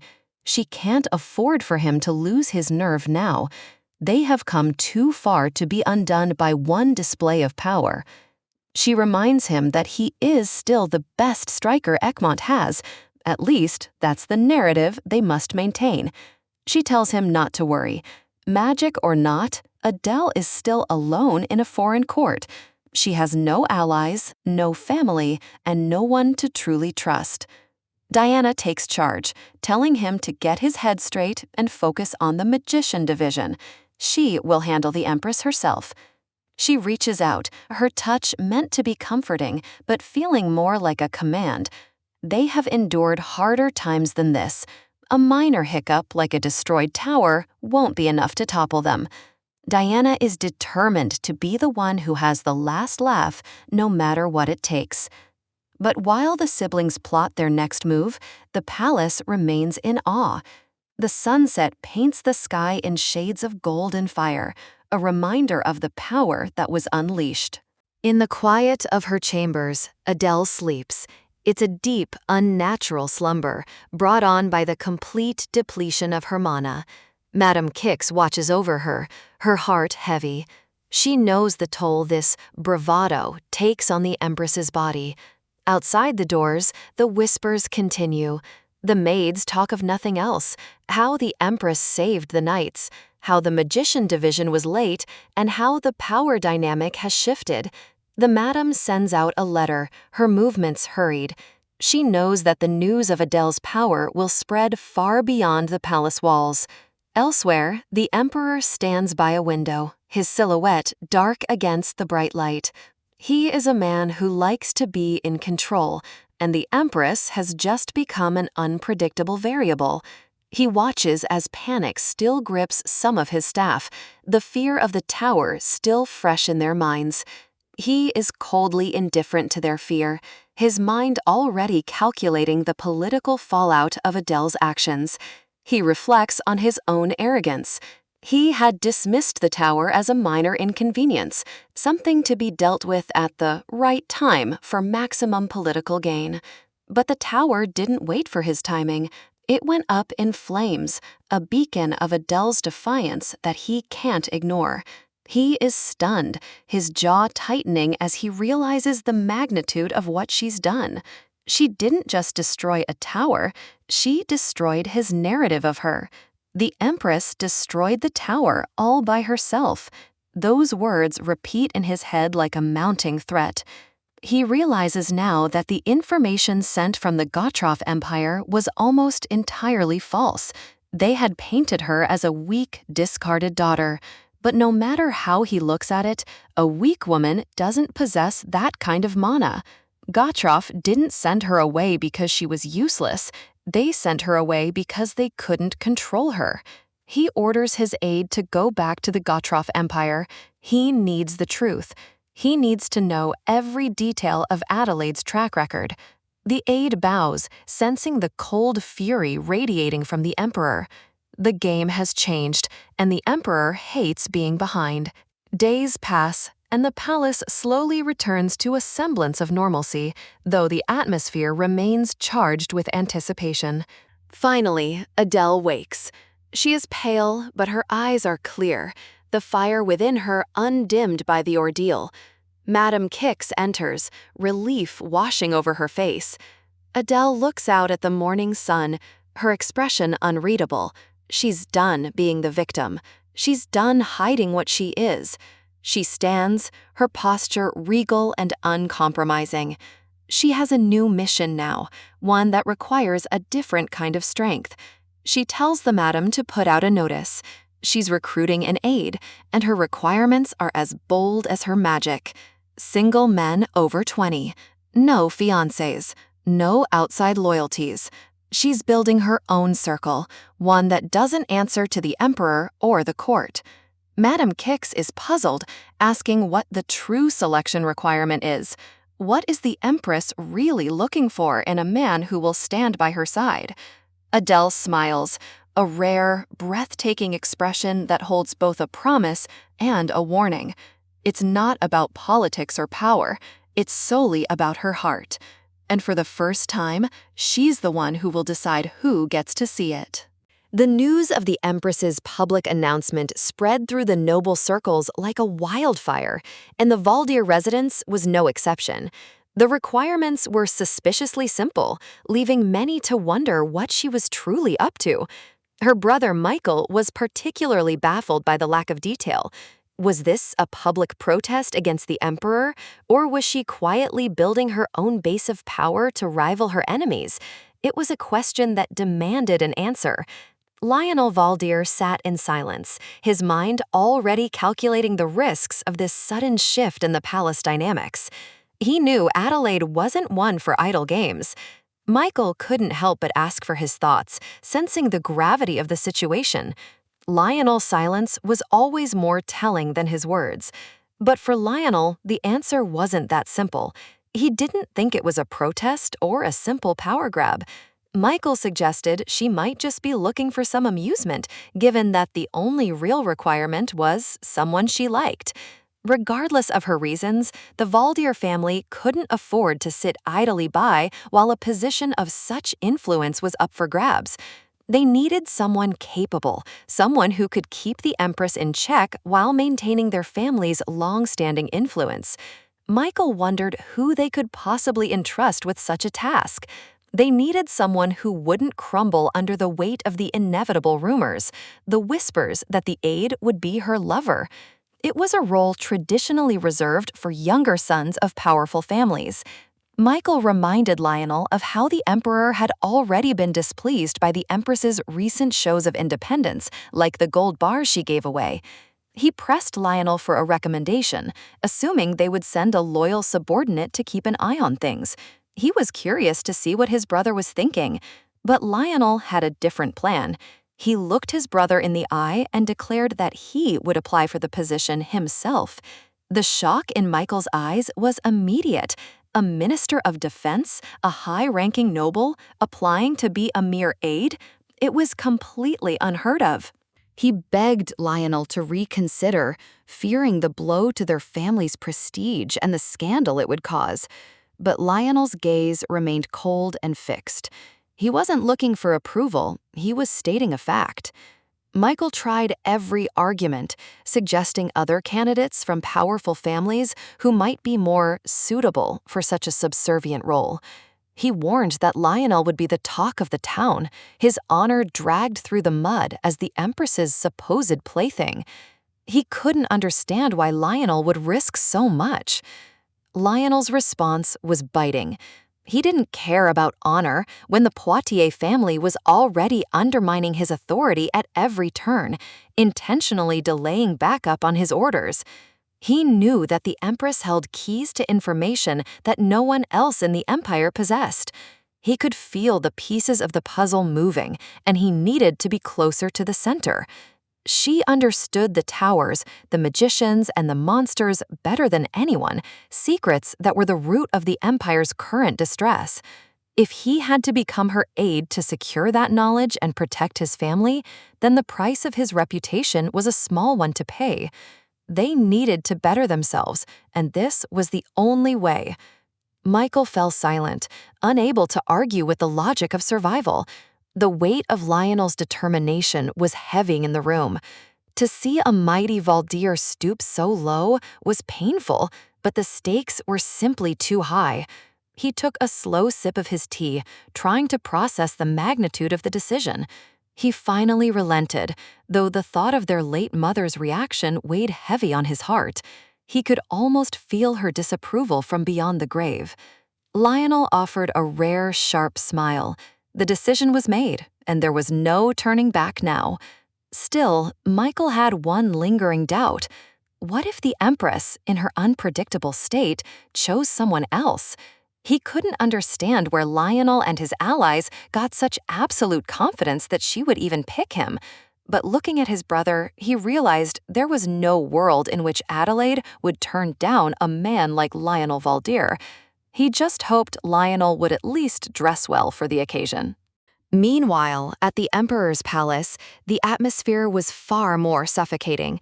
Diana was already there, hovering around Karl Ulrich's desk. She watched him from the shadows, her heart racing. He hadn't spoken a word to her since their last confrontation, and the silence was eating her alive. He finally broke the silence, but only to tell her to leave if she felt unwell. His tone was dismissive, almost cold, which only heightened her anxiety about the Empress's aide. Diana tried to play on his protectiveness, her eyes wide and innocent. She wanted to appear fragile, a contrast to the Empress's sudden boldness. She questioned how the Empress could already be looking for an aide so soon after the wedding, masking her jealousy as worry for the Emperor's reputation. But the Emperor shut her down instantly, telling her it wasn't her concern. His lack of interest in her opinion was a sharp sting. The rejection hit hard, and Diana felt the familiar prickle of tears. She was losing her grip on him, and she knew it. She turned to leave, her performance of the wounded victim perfect as always. She needed him to feel guilty for his coldness. The Emperor watched her go, his expression unreadable, but his thoughts were clearly elsewhere. He had more pressing matters than her tears. To Diana, this man was both her heaven and her hell, capable of lifting her up or casting her aside with a single look. She was trapped in the web she helped create. Once she was gone, the Emperor's facade of indifference dropped. He sighed and called for a status report on the recruitment immediately. He needed to know exactly who was swarming around his wife, even if he claimed not to care about her personal life. The aide reported that 16 noble families were already swarming like bees.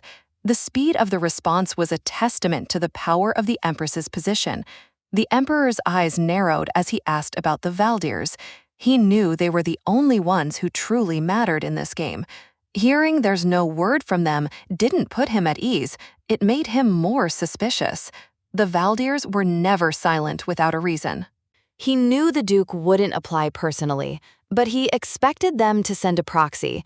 The lack of an applicant from their family was unsettling. Back at the Empress's palace, Adelaide was finishing a briefing on the core politics of the empire with her headmaid. She was praised for her intellect, a sharp contrast to how others perceived her. It was time to put that intelligence to the test. She knew that strategically, a Valdir would be her best choice, but she was curious to see who else would dare to apply for the position. With a deep breath, she signaled for the first interview to begin. She tapped the stack of applications, ready for the long day ahead. Applicant number 1 was more interested in poetic flattery than paperwork, calling her an angel the moment he walked in. It was pathetic. Adelaide could only think of her old nickname, the Witch of Gautrov. The contrast between his words and her reality was almost laughable. The next applicant was so terrified he could barely speak, trembling like a leaf in her presence. He looked like he was about to pass out. To him, this was a dream come true. To Adelaide, it was a total nightmare of incompetence and wasted time. Then came the strong candidate who thought splitting an apple was a relevant job skill, followed by a man who wanted to serenade her. It was a circus. By the end of it, Adelaide was ready to collapse. She flopped back onto the sofa, her head spinning from the sheer absurdity of it all. She realized now why a rigorous screening process was necessary. None of them understood the gravity of the position or what she truly needed. The sun began to set on a day of wasted time and failed expectations. The palace was bathed in a golden light that felt at odds with her frustration. She rested her head, exhausted by the parade of incompetence.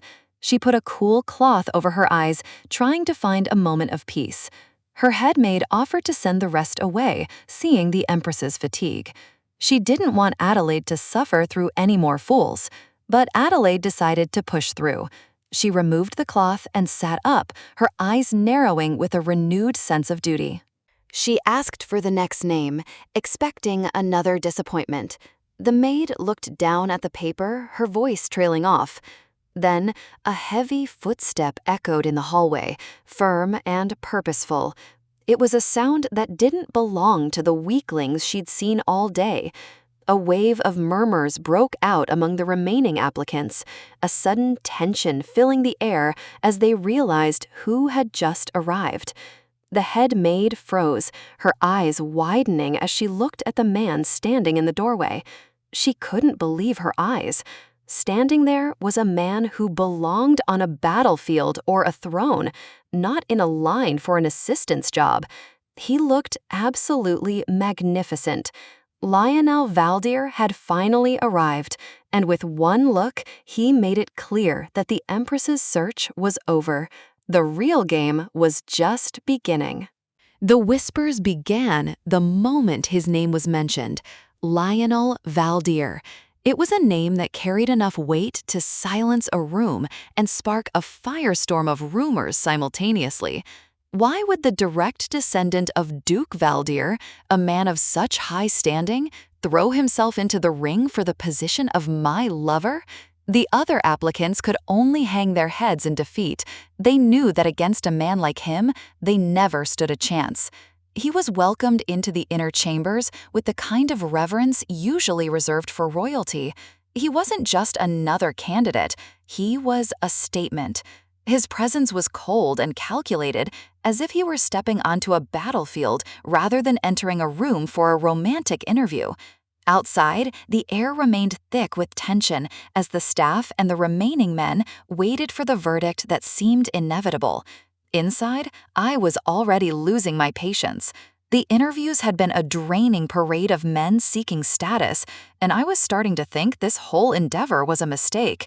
I let out a long sigh, sinking into the cushions.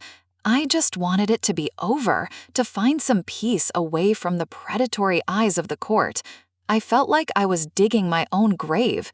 Every man I eliminated was another bridge burned, another potential ally lost to my own high standards. Just as I was about to call it a day, a quiet knock at the door signaled that the world wasn't quite done with me yet. The head maid entered, her expression unreadable, though I could sense a ripple of unease beneath her calm facade. She handed me a final piece of paper, explaining that one more applicant had arrived at the very last minute. I took the document, my eyes scanning the name typed across the top. My heart skipped a beat, though I refused to let my face show it. Lionel Valdir.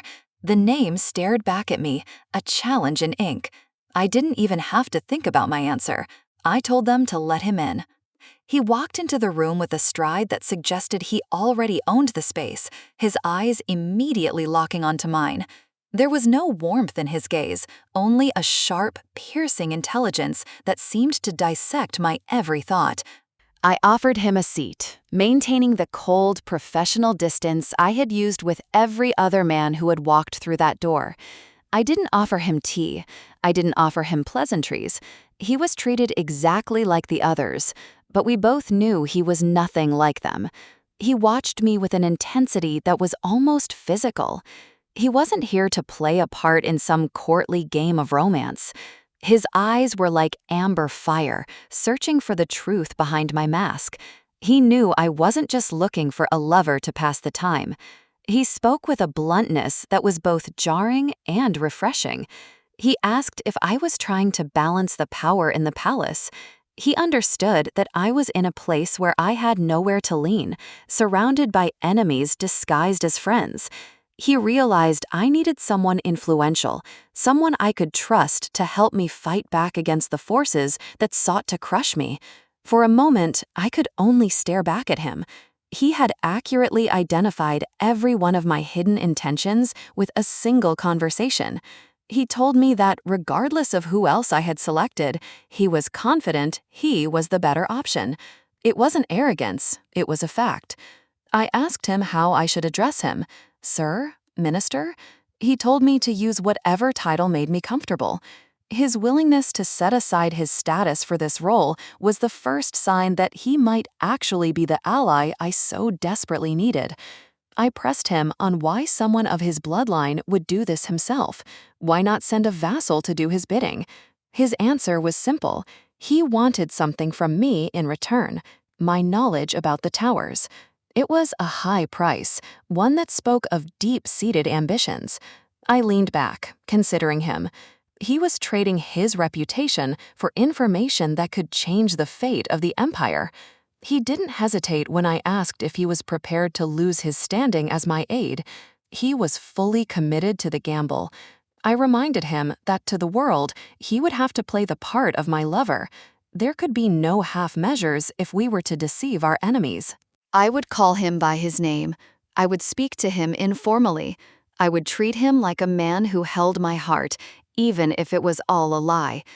He accepted the terms without a flinch.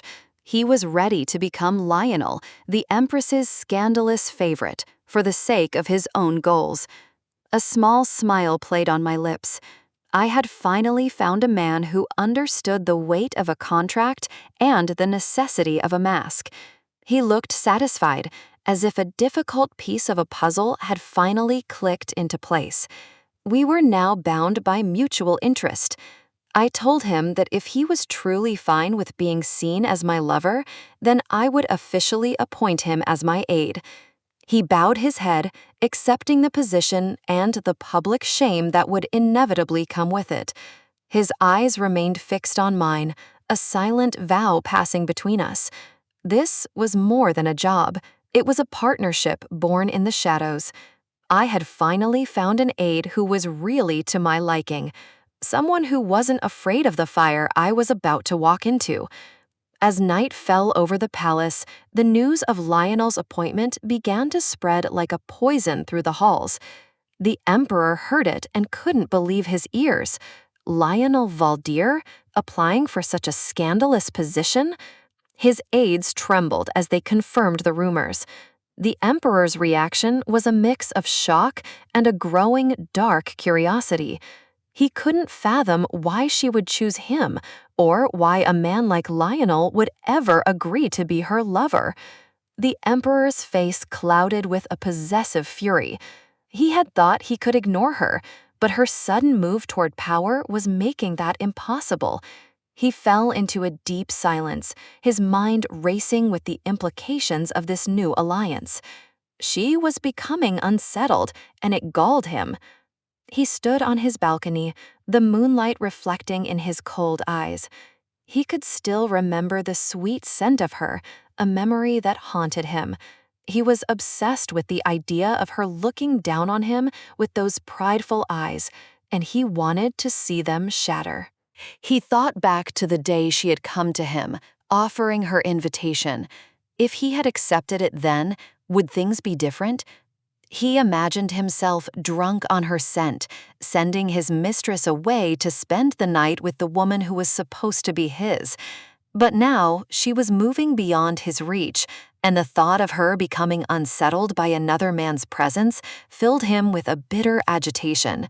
His hand clenched the stone railing, his knuckles turning white. He wouldn't miss a single moment of her fall, if it ever came to that. He looked out at the stars, wondering why she found it so challenging to simply exist as a beautiful ornament in his palace. He saw her as a beast that needed to be tamed, a creature that had dared to bare its fangs and expose its claws to its master. To him, the only way to leash a beast that roamed freely was to pluck out those fangs and claws until it was helpless. While he brooded in the darkness, I was seeking my own solace. I let the warm water of my bath wash away the day's exhaustion. The steam filled the room, a brief sanctuary from the politics and the performances that consumed my waking hours. I closed my eyes, trying to find a moment of true peace. The interviews were over, and the real work was about to begin. But even here, the palace wouldn't leave me alone. My headmaid appeared, her face etched with a new kind of concern. She informed me that His Majesty had come to see me. The timing was too perfect to be anything other than a confrontation. I opened my eyes, the warmth of the bath suddenly feeling cold. He was here, and I knew exactly why. He wanted to ask about Lionel Valdir. He wanted to reassert the control he felt slipping through his fingers. I stepped out of the water, the peace I had found vanishing as quickly as the steam. I couldn't hide from him, not tonight. I wrapped myself in a robe, preparing for the battle of words that was sure to follow. He was my husband, but he was also my greatest obstacle. I had to hear what he wanted to ask. I had to face the man who wanted to tame me, even as I was building the power to destroy his hold over me forever. The palace glows under the night sky, but inside these walls, the air is thick with a tension that never truly dissipates. I barely have a moment to gather my thoughts before the peace of my quarters is shattered.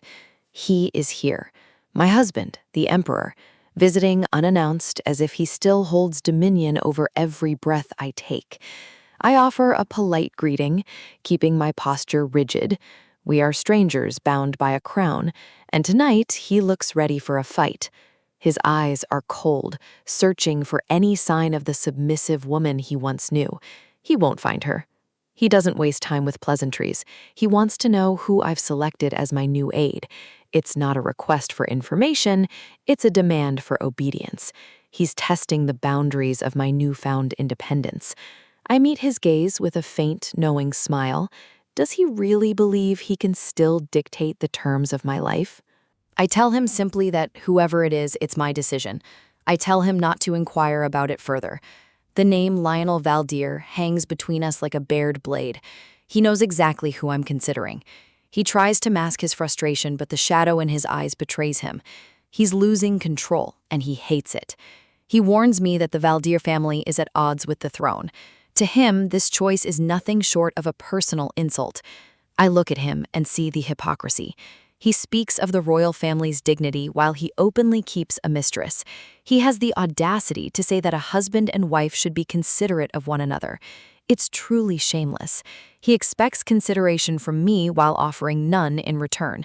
He wants me to be an ornament, a quill pen to be used and put away, flowers in a vase to be admired but never heard. An added accessory, his existence only matters when it serves his aesthetic or his ego. He wants me to have just enough presence to look the part of an empress, but none of the power that comes with it. He expects me to come and go at his orders, living a life of quiet, dutiful silence. But I'm merely quoting his own words back to him. He's the one who set the rules for this arrangement.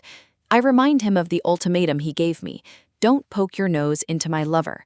So I tell him clearly I won't poke my nose into his business, and he must stay out of mine. The silence that follows is deafening. I can see the fury boiling behind his composed mask. I take a slow, deliberate sip of my tea. The power dynamic has shifted, and we both know it. I announce my final decision. I am appointing Lionel Valdir. He rises abruptly, the air around him crackling with suppressed rage. He isn't used to a wife who bites back. He tells me to be aware of my position, a final, desperate attempt to reassert his authority.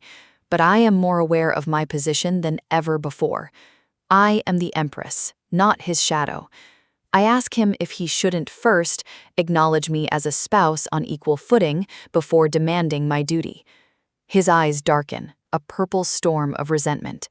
He has no answer for the truth. He turns on his heel and storms out, his pride wounded and his temper flaring. Every heavy footstep is a testament to his frustration. He's losing a game he thought he'd already won. He throws one last warning over his shoulder, telling me to think wisely or regret it later. I've spent my whole life being told to think wisely by people who only wanted to control me. My mother used to look at me with that same cold, calculating gaze. It's a familiar weight. I wonder if it's my fate to always be surrounded by people who see me as a pawn rather than a person. Perhaps it's because these are the only types of people who ever manage to claw their way to the top. Outside, the Emperor stops. He sees the nanny, and his suspicion immediately turns toward her. He questions where her loyalty lies. Is it to him or to the position of the Empress? He is haunted by his own origin, the son of a lowly maid who ascended to the throne against all odds. He believes everyone looks down on him, that we all think he stole a position he didn't deserve. I sit in the quiet of my room, the echo of his threats still lingering in the air like a bad aftertaste.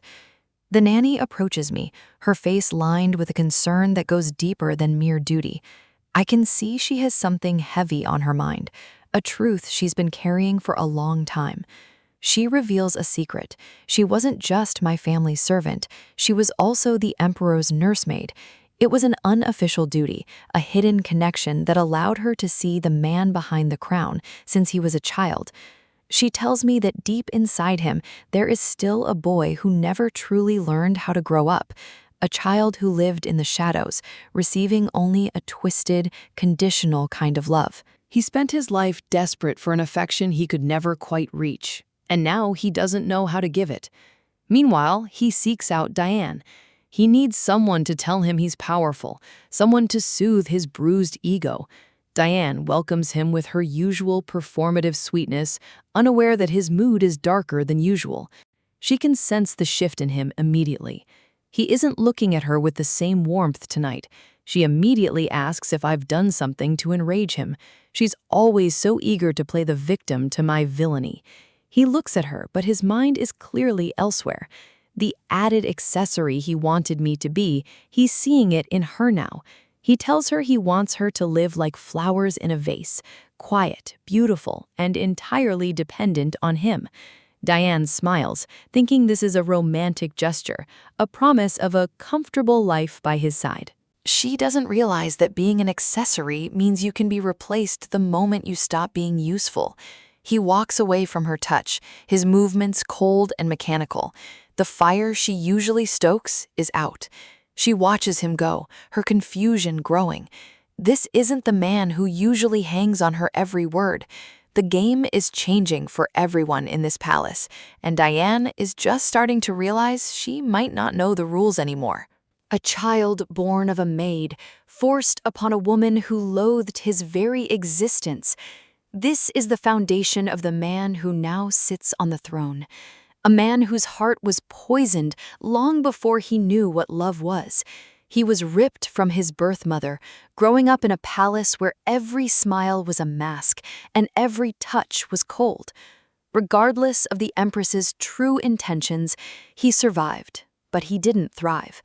The truth was a jagged blade that found him at 6 years old.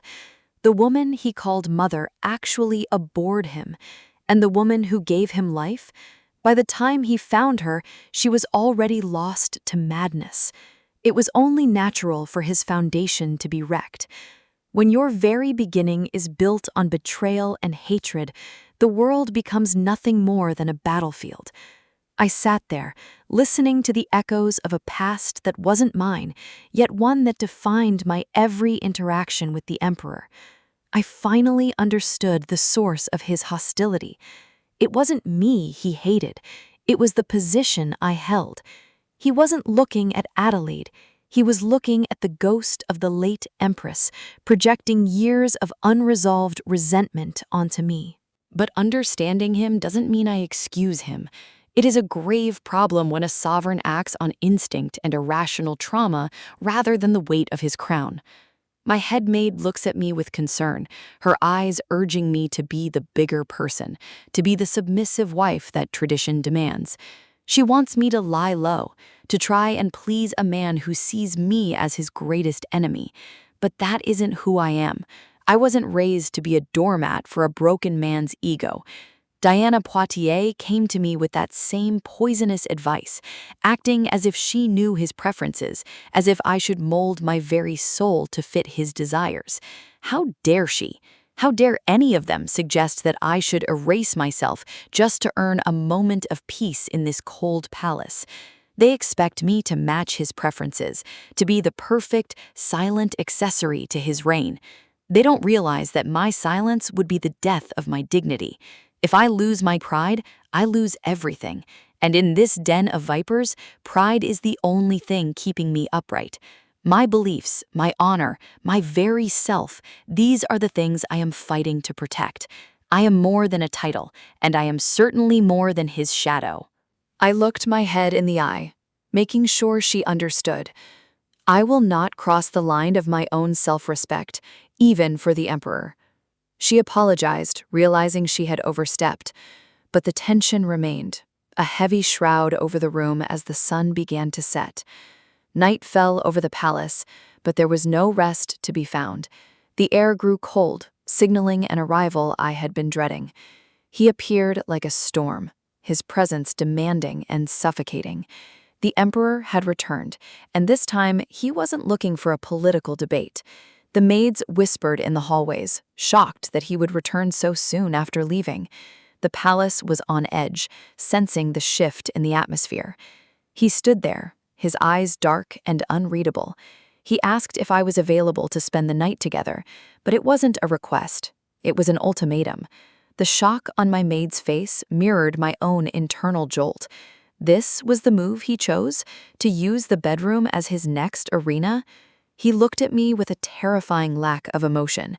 From my reaction, he simply concluded that it was possible. He didn't care for my consent, he cared for his rights. I sat on the edge of the bed, feeling the weight of the room crushing down on me. He walked toward me, the hunter closing in on his prey.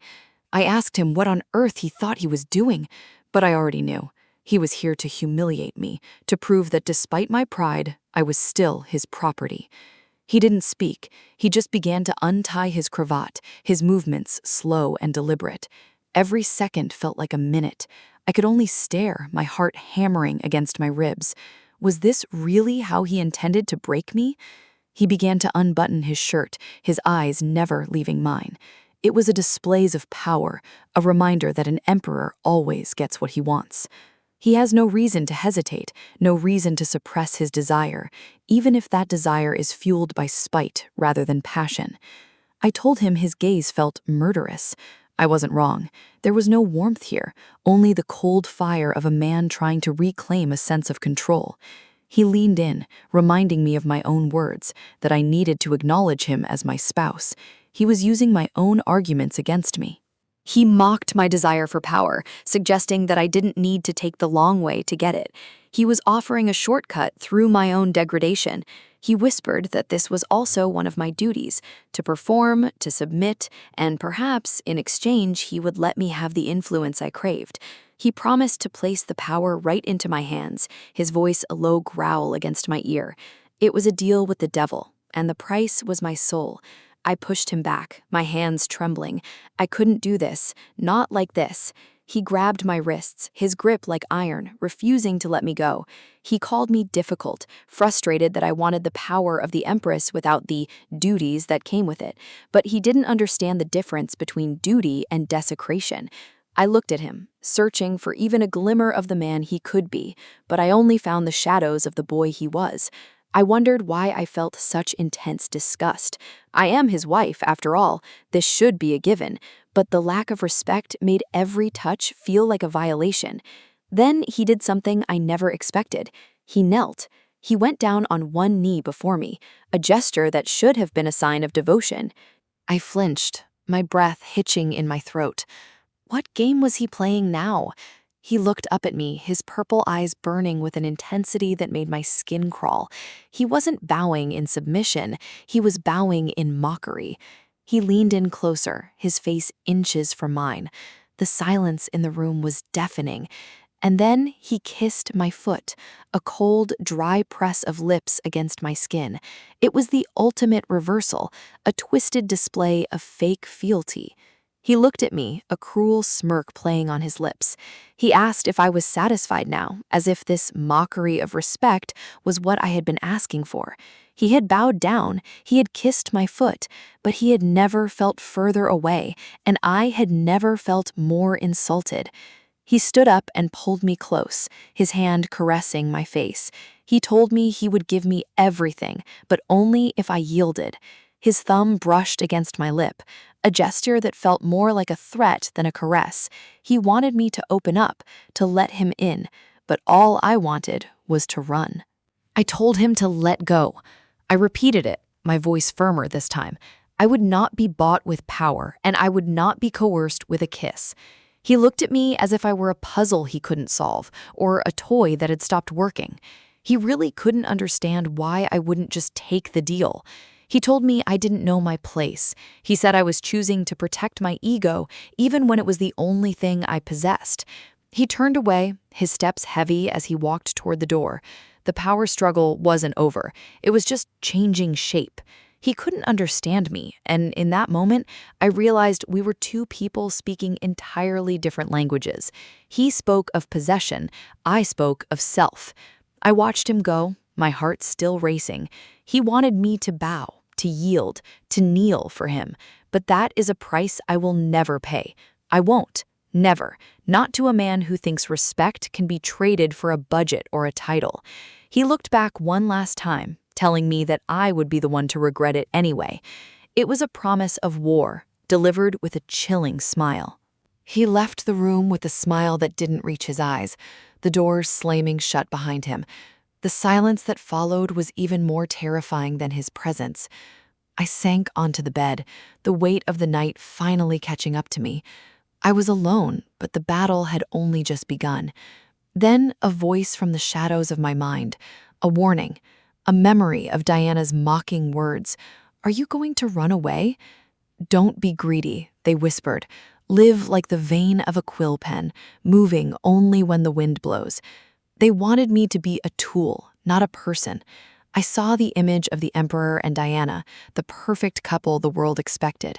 I saw the late Empress, her eyes full of the same pride that now burned in me. "Don't do something you will regret," she seemed to say. But the only thing I would regret is giving up. I woke up with a gasp, my skin damp with cold sweat. It was a dream or a premonition, but the fear was very real. My headmaid was there immediately, asking if I was all right. I took a deep breath, trying to steady my racing heart.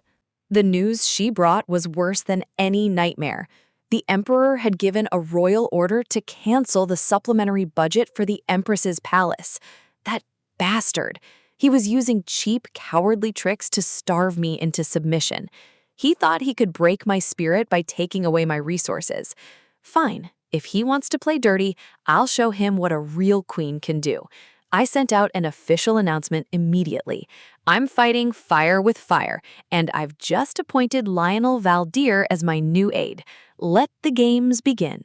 The palace is buzzing with a scandal that no one saw coming. Whispers fill every corridor, questioning why the young master of the Valdir family would ever volunteer to serve as the Empress's aide. But Lionel isn't acting out of madness. He's a man backed into a corner, and when your family's legacy is on the line, you'll walk into the lion's den without a second thought. He knows the risks and the rumors, but he also knows that standing still is a death sentence. He's choosing to fight on her terms. If he has to play a role in this dangerous game, he'll do it with a smile that masks his true intent, becoming the perfect piece on her board. This is about more than just a title. It's about shifting the balance of power before the crown loses its weight entirely. Inside the Ivory Palace, Adele leans into the persona the world has crafted for her. To the public, she is the debauched tyrant, a woman lost in her own vanity and excess. Every glance and every cold sigh is a calculated performance. The maids tremble, terrified of a woman they can't even begin to understand. She lets them see exactly what they expect to see, hiding the sharp, strategic edges of her mind beneath layers of silk and studied indifference. The head maid watches the display with a knowing eye. She understands that the weight of a secret is often far heavier than the crown itself. With a sharp command, the audience is dismissed. The real conversation only starts once the doors are locked and the prying eyes are gone. Adele asks about the snitching. The palace is a nest of vipers, and she needs to know which ones are still reporting her every move to her enemies. It's been unusually quiet lately. In this world, silence isn't peace. It's just the breath taken before a strike. The only thing worth noting was the shift from the night before, a moment that changed the game in ways her rivals haven't yet grasped. Then, the man at the center of the storm arrives. Lionel stands before her, a soldier stepping onto a different kind of battlefield. Adele welcomes him with the grace of a queen who knows she's just secured her most valuable ally. They stand together, an unlikely pair that is about to set the rumor mill into a frantic overdrive. She lays out the strategy plainly. If they are to be partners, the world needs to believe they are close, dangerously close. Lionel listens, his expression unreadable. He's prepared for political maneuvers, but staged affection is a weapon he's far less familiar with. Adele suggests they start immediately. Rumors of an affectionate Empress and her aide will keep their rivals guessing and off balance. She's putting in the effort to drop all formalities, and she expects him to do the same. A one-sided romance won't convince anyone. The idea clearly catches him off guard. He's used to battlefield commands, not the delicate nuances of a staged flirtation. Yet he accepts the challenge.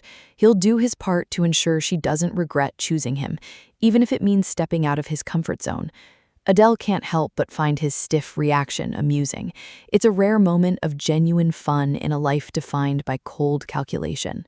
Lionel realizes he's being teased. It's a strange feeling, being seen through so easily by a woman the world calls a monster. She offers him a macaron, a small gesture that feels far more intimate in the quiet of her chambers than any public display. They sit together, two people bound by a contract that is slowly turning into something far more complex and dangerous. The conversation shifts to the real threat, the magic division, and their suffocating monopoly on the towers.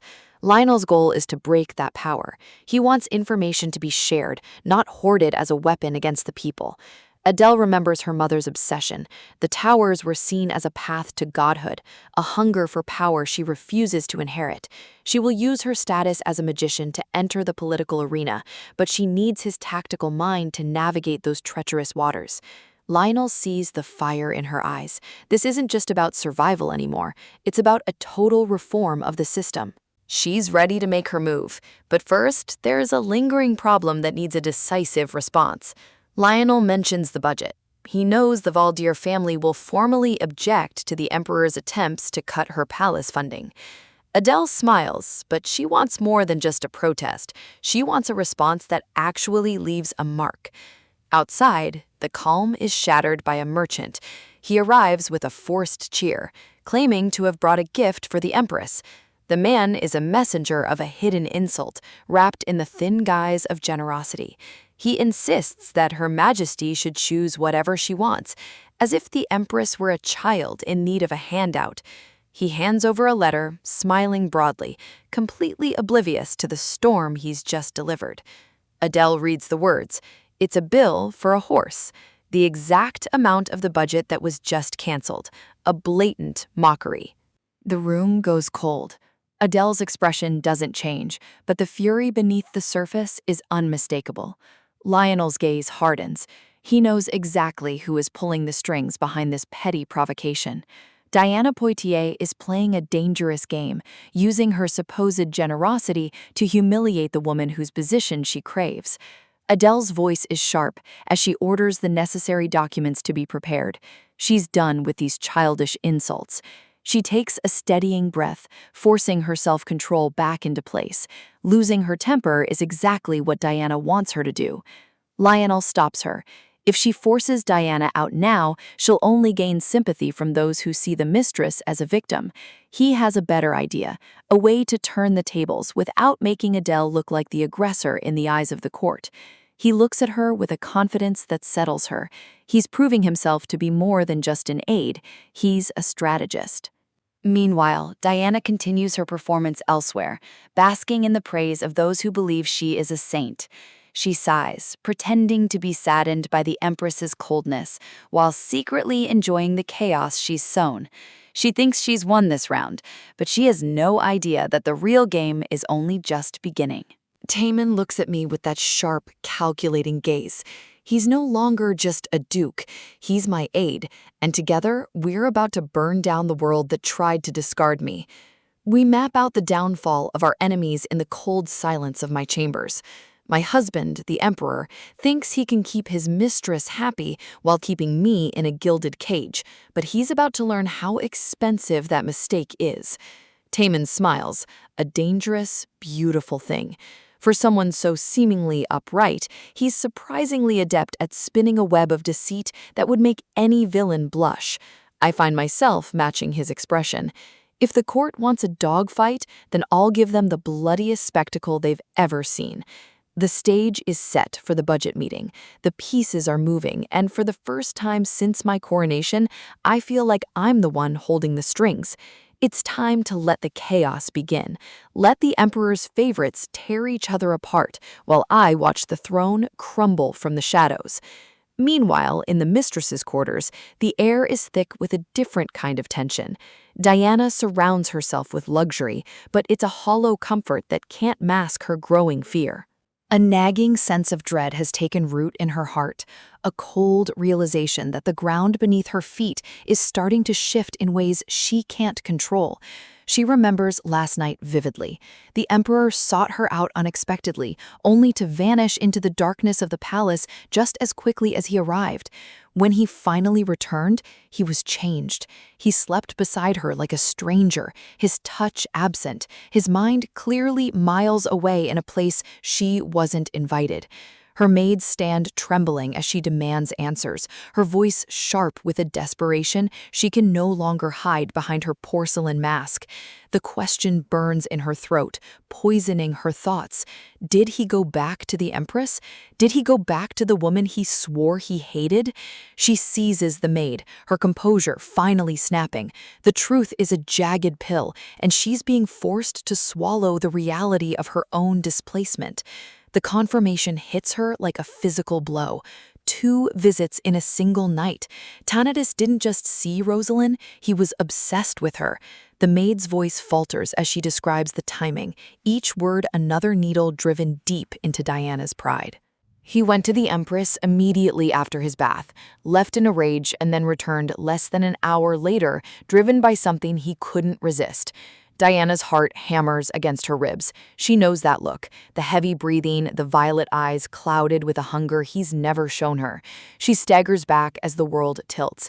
He came to her only after he had been with Rosalind, carrying the scent of his wife on his skin like a brand. That expression, that raw, unbridled excitement, it was supposed to be hers alone. It was the only thing she truly possessed in this den of vipers. Now it's been stolen. Or perhaps the most painful realization of all is that it was never really hers to begin with. Her hands clench the fabric of her expensive gown, the fine silk mocking her mounting insignificance in the Emperor's eyes. She can't understand why he would run to that cold, lifeless palace with a face full of passion. What did Rosalind do to change the game? Diana stares into the mirror, searching for a flaw, convinced that her fading beauty is the only reason for his wandering heart. She berates herself for not calling for skin specialists.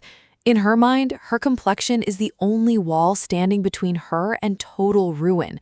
She checks her reflection obsessively, the fear of aging and weight gain spiraling into a frantic, ugly panic that consumes her sanity. But the mirror can't hide the truth. She feels hollow and increasingly irrelevant as the Empress's shadow grows longer and darker over her life. The weight of her failure to conceive finally crushes her. If she can't give him an heir, she is nothing more than a temporary distraction. Back at the Ivory Palace, I'm busy with a different kind of housekeeping. I've discovered that one of my maids has been compromised by the mistress. I sign the decree with a steady hand. It's better this way. At least I know exactly whose spies are walking my halls and where their loyalties lie. A heavy sigh escapes me. To think my first official act as a sovereign empress is managing the petty espionage of a desperate, frightened woman. The council meeting is a sea of stern faces and hidden agendas. The air is thick with the scent of old paper and the quiet hum of brewing conflict. Tamon stands with the other ministers, his presence a silent challenge to every man in the room who thinks he knows my worth. The magicians are quick to offer their excuses for the monster tower, their arrogance matched only by their obvious failure to protect the realm.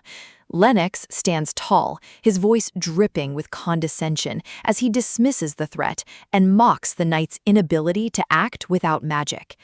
He slams his hand down, offended that anyone would question the mighty magician's ability to handle a level 3 threat.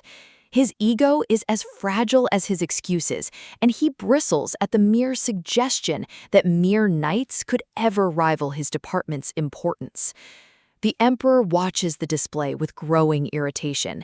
His patience is wearing thin as the bickering threatens to expose the cracks in his leadership. Tamon remains calm, his eyes fixed on the men who think they are untouchable. He's waiting for the perfect moment to strike. The tension in the room is palpable, a powder keg waiting for a single spark to ignite the entire political landscape of the empire. Tenatus leans forward, his gaze cold and demanding.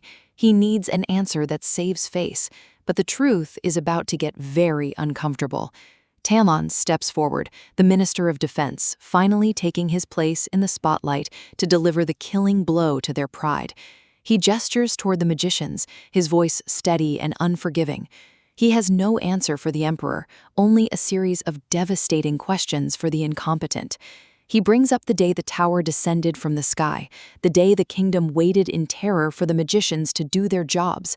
But the one who actually showed up, the one who stood between the people and certain death, was someone no one expected to see. The Emperor's face contorts in a silent snarl as the name Empress echoes through the hall. How dare Tamon praise me in his presence? Tamon recounts how I rode the air currents, dealing with the tower single-handedly before a single monster could even touch the soil. The silence that follows is deafening.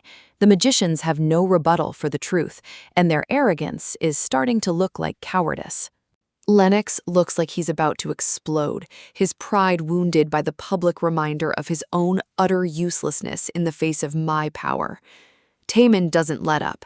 He points out that my methods have never been considered in this kingdom before, exposing the magician's lack of vision. The other nobles begin to whisper, the seeds of doubt and admiration finally taking root in a council that once ignored me. They've heard the rumors of the gold bars I provided for the refugees.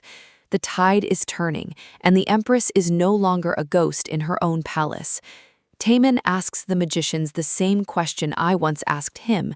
Is it a lack of will to save the people, or just a lack of capability? The Emperor glares at Tamon, his fury barely contained. He realizes the power dynamic in the room has shifted irrevocably toward his wife. Tamon pleads for the people, his voice ringing with a sincerity that makes the magicians look like petty, self-serving bureaucrats. Tenatus stares at his minister, his hands clasped tight in a white-knuckled grip. The betrayal he feels is personal, deep, and incredibly dangerous. He warns Tamon about choosing partners carefully. It's a veiled threat aimed at our alliance, but he has no idea how far we've already gone. The Emperor sits on his throne with an air of absolute, unearned confidence. In his world, a wife is merely a backdrop, a silent supporter of her husband's every whim, no matter how cruel.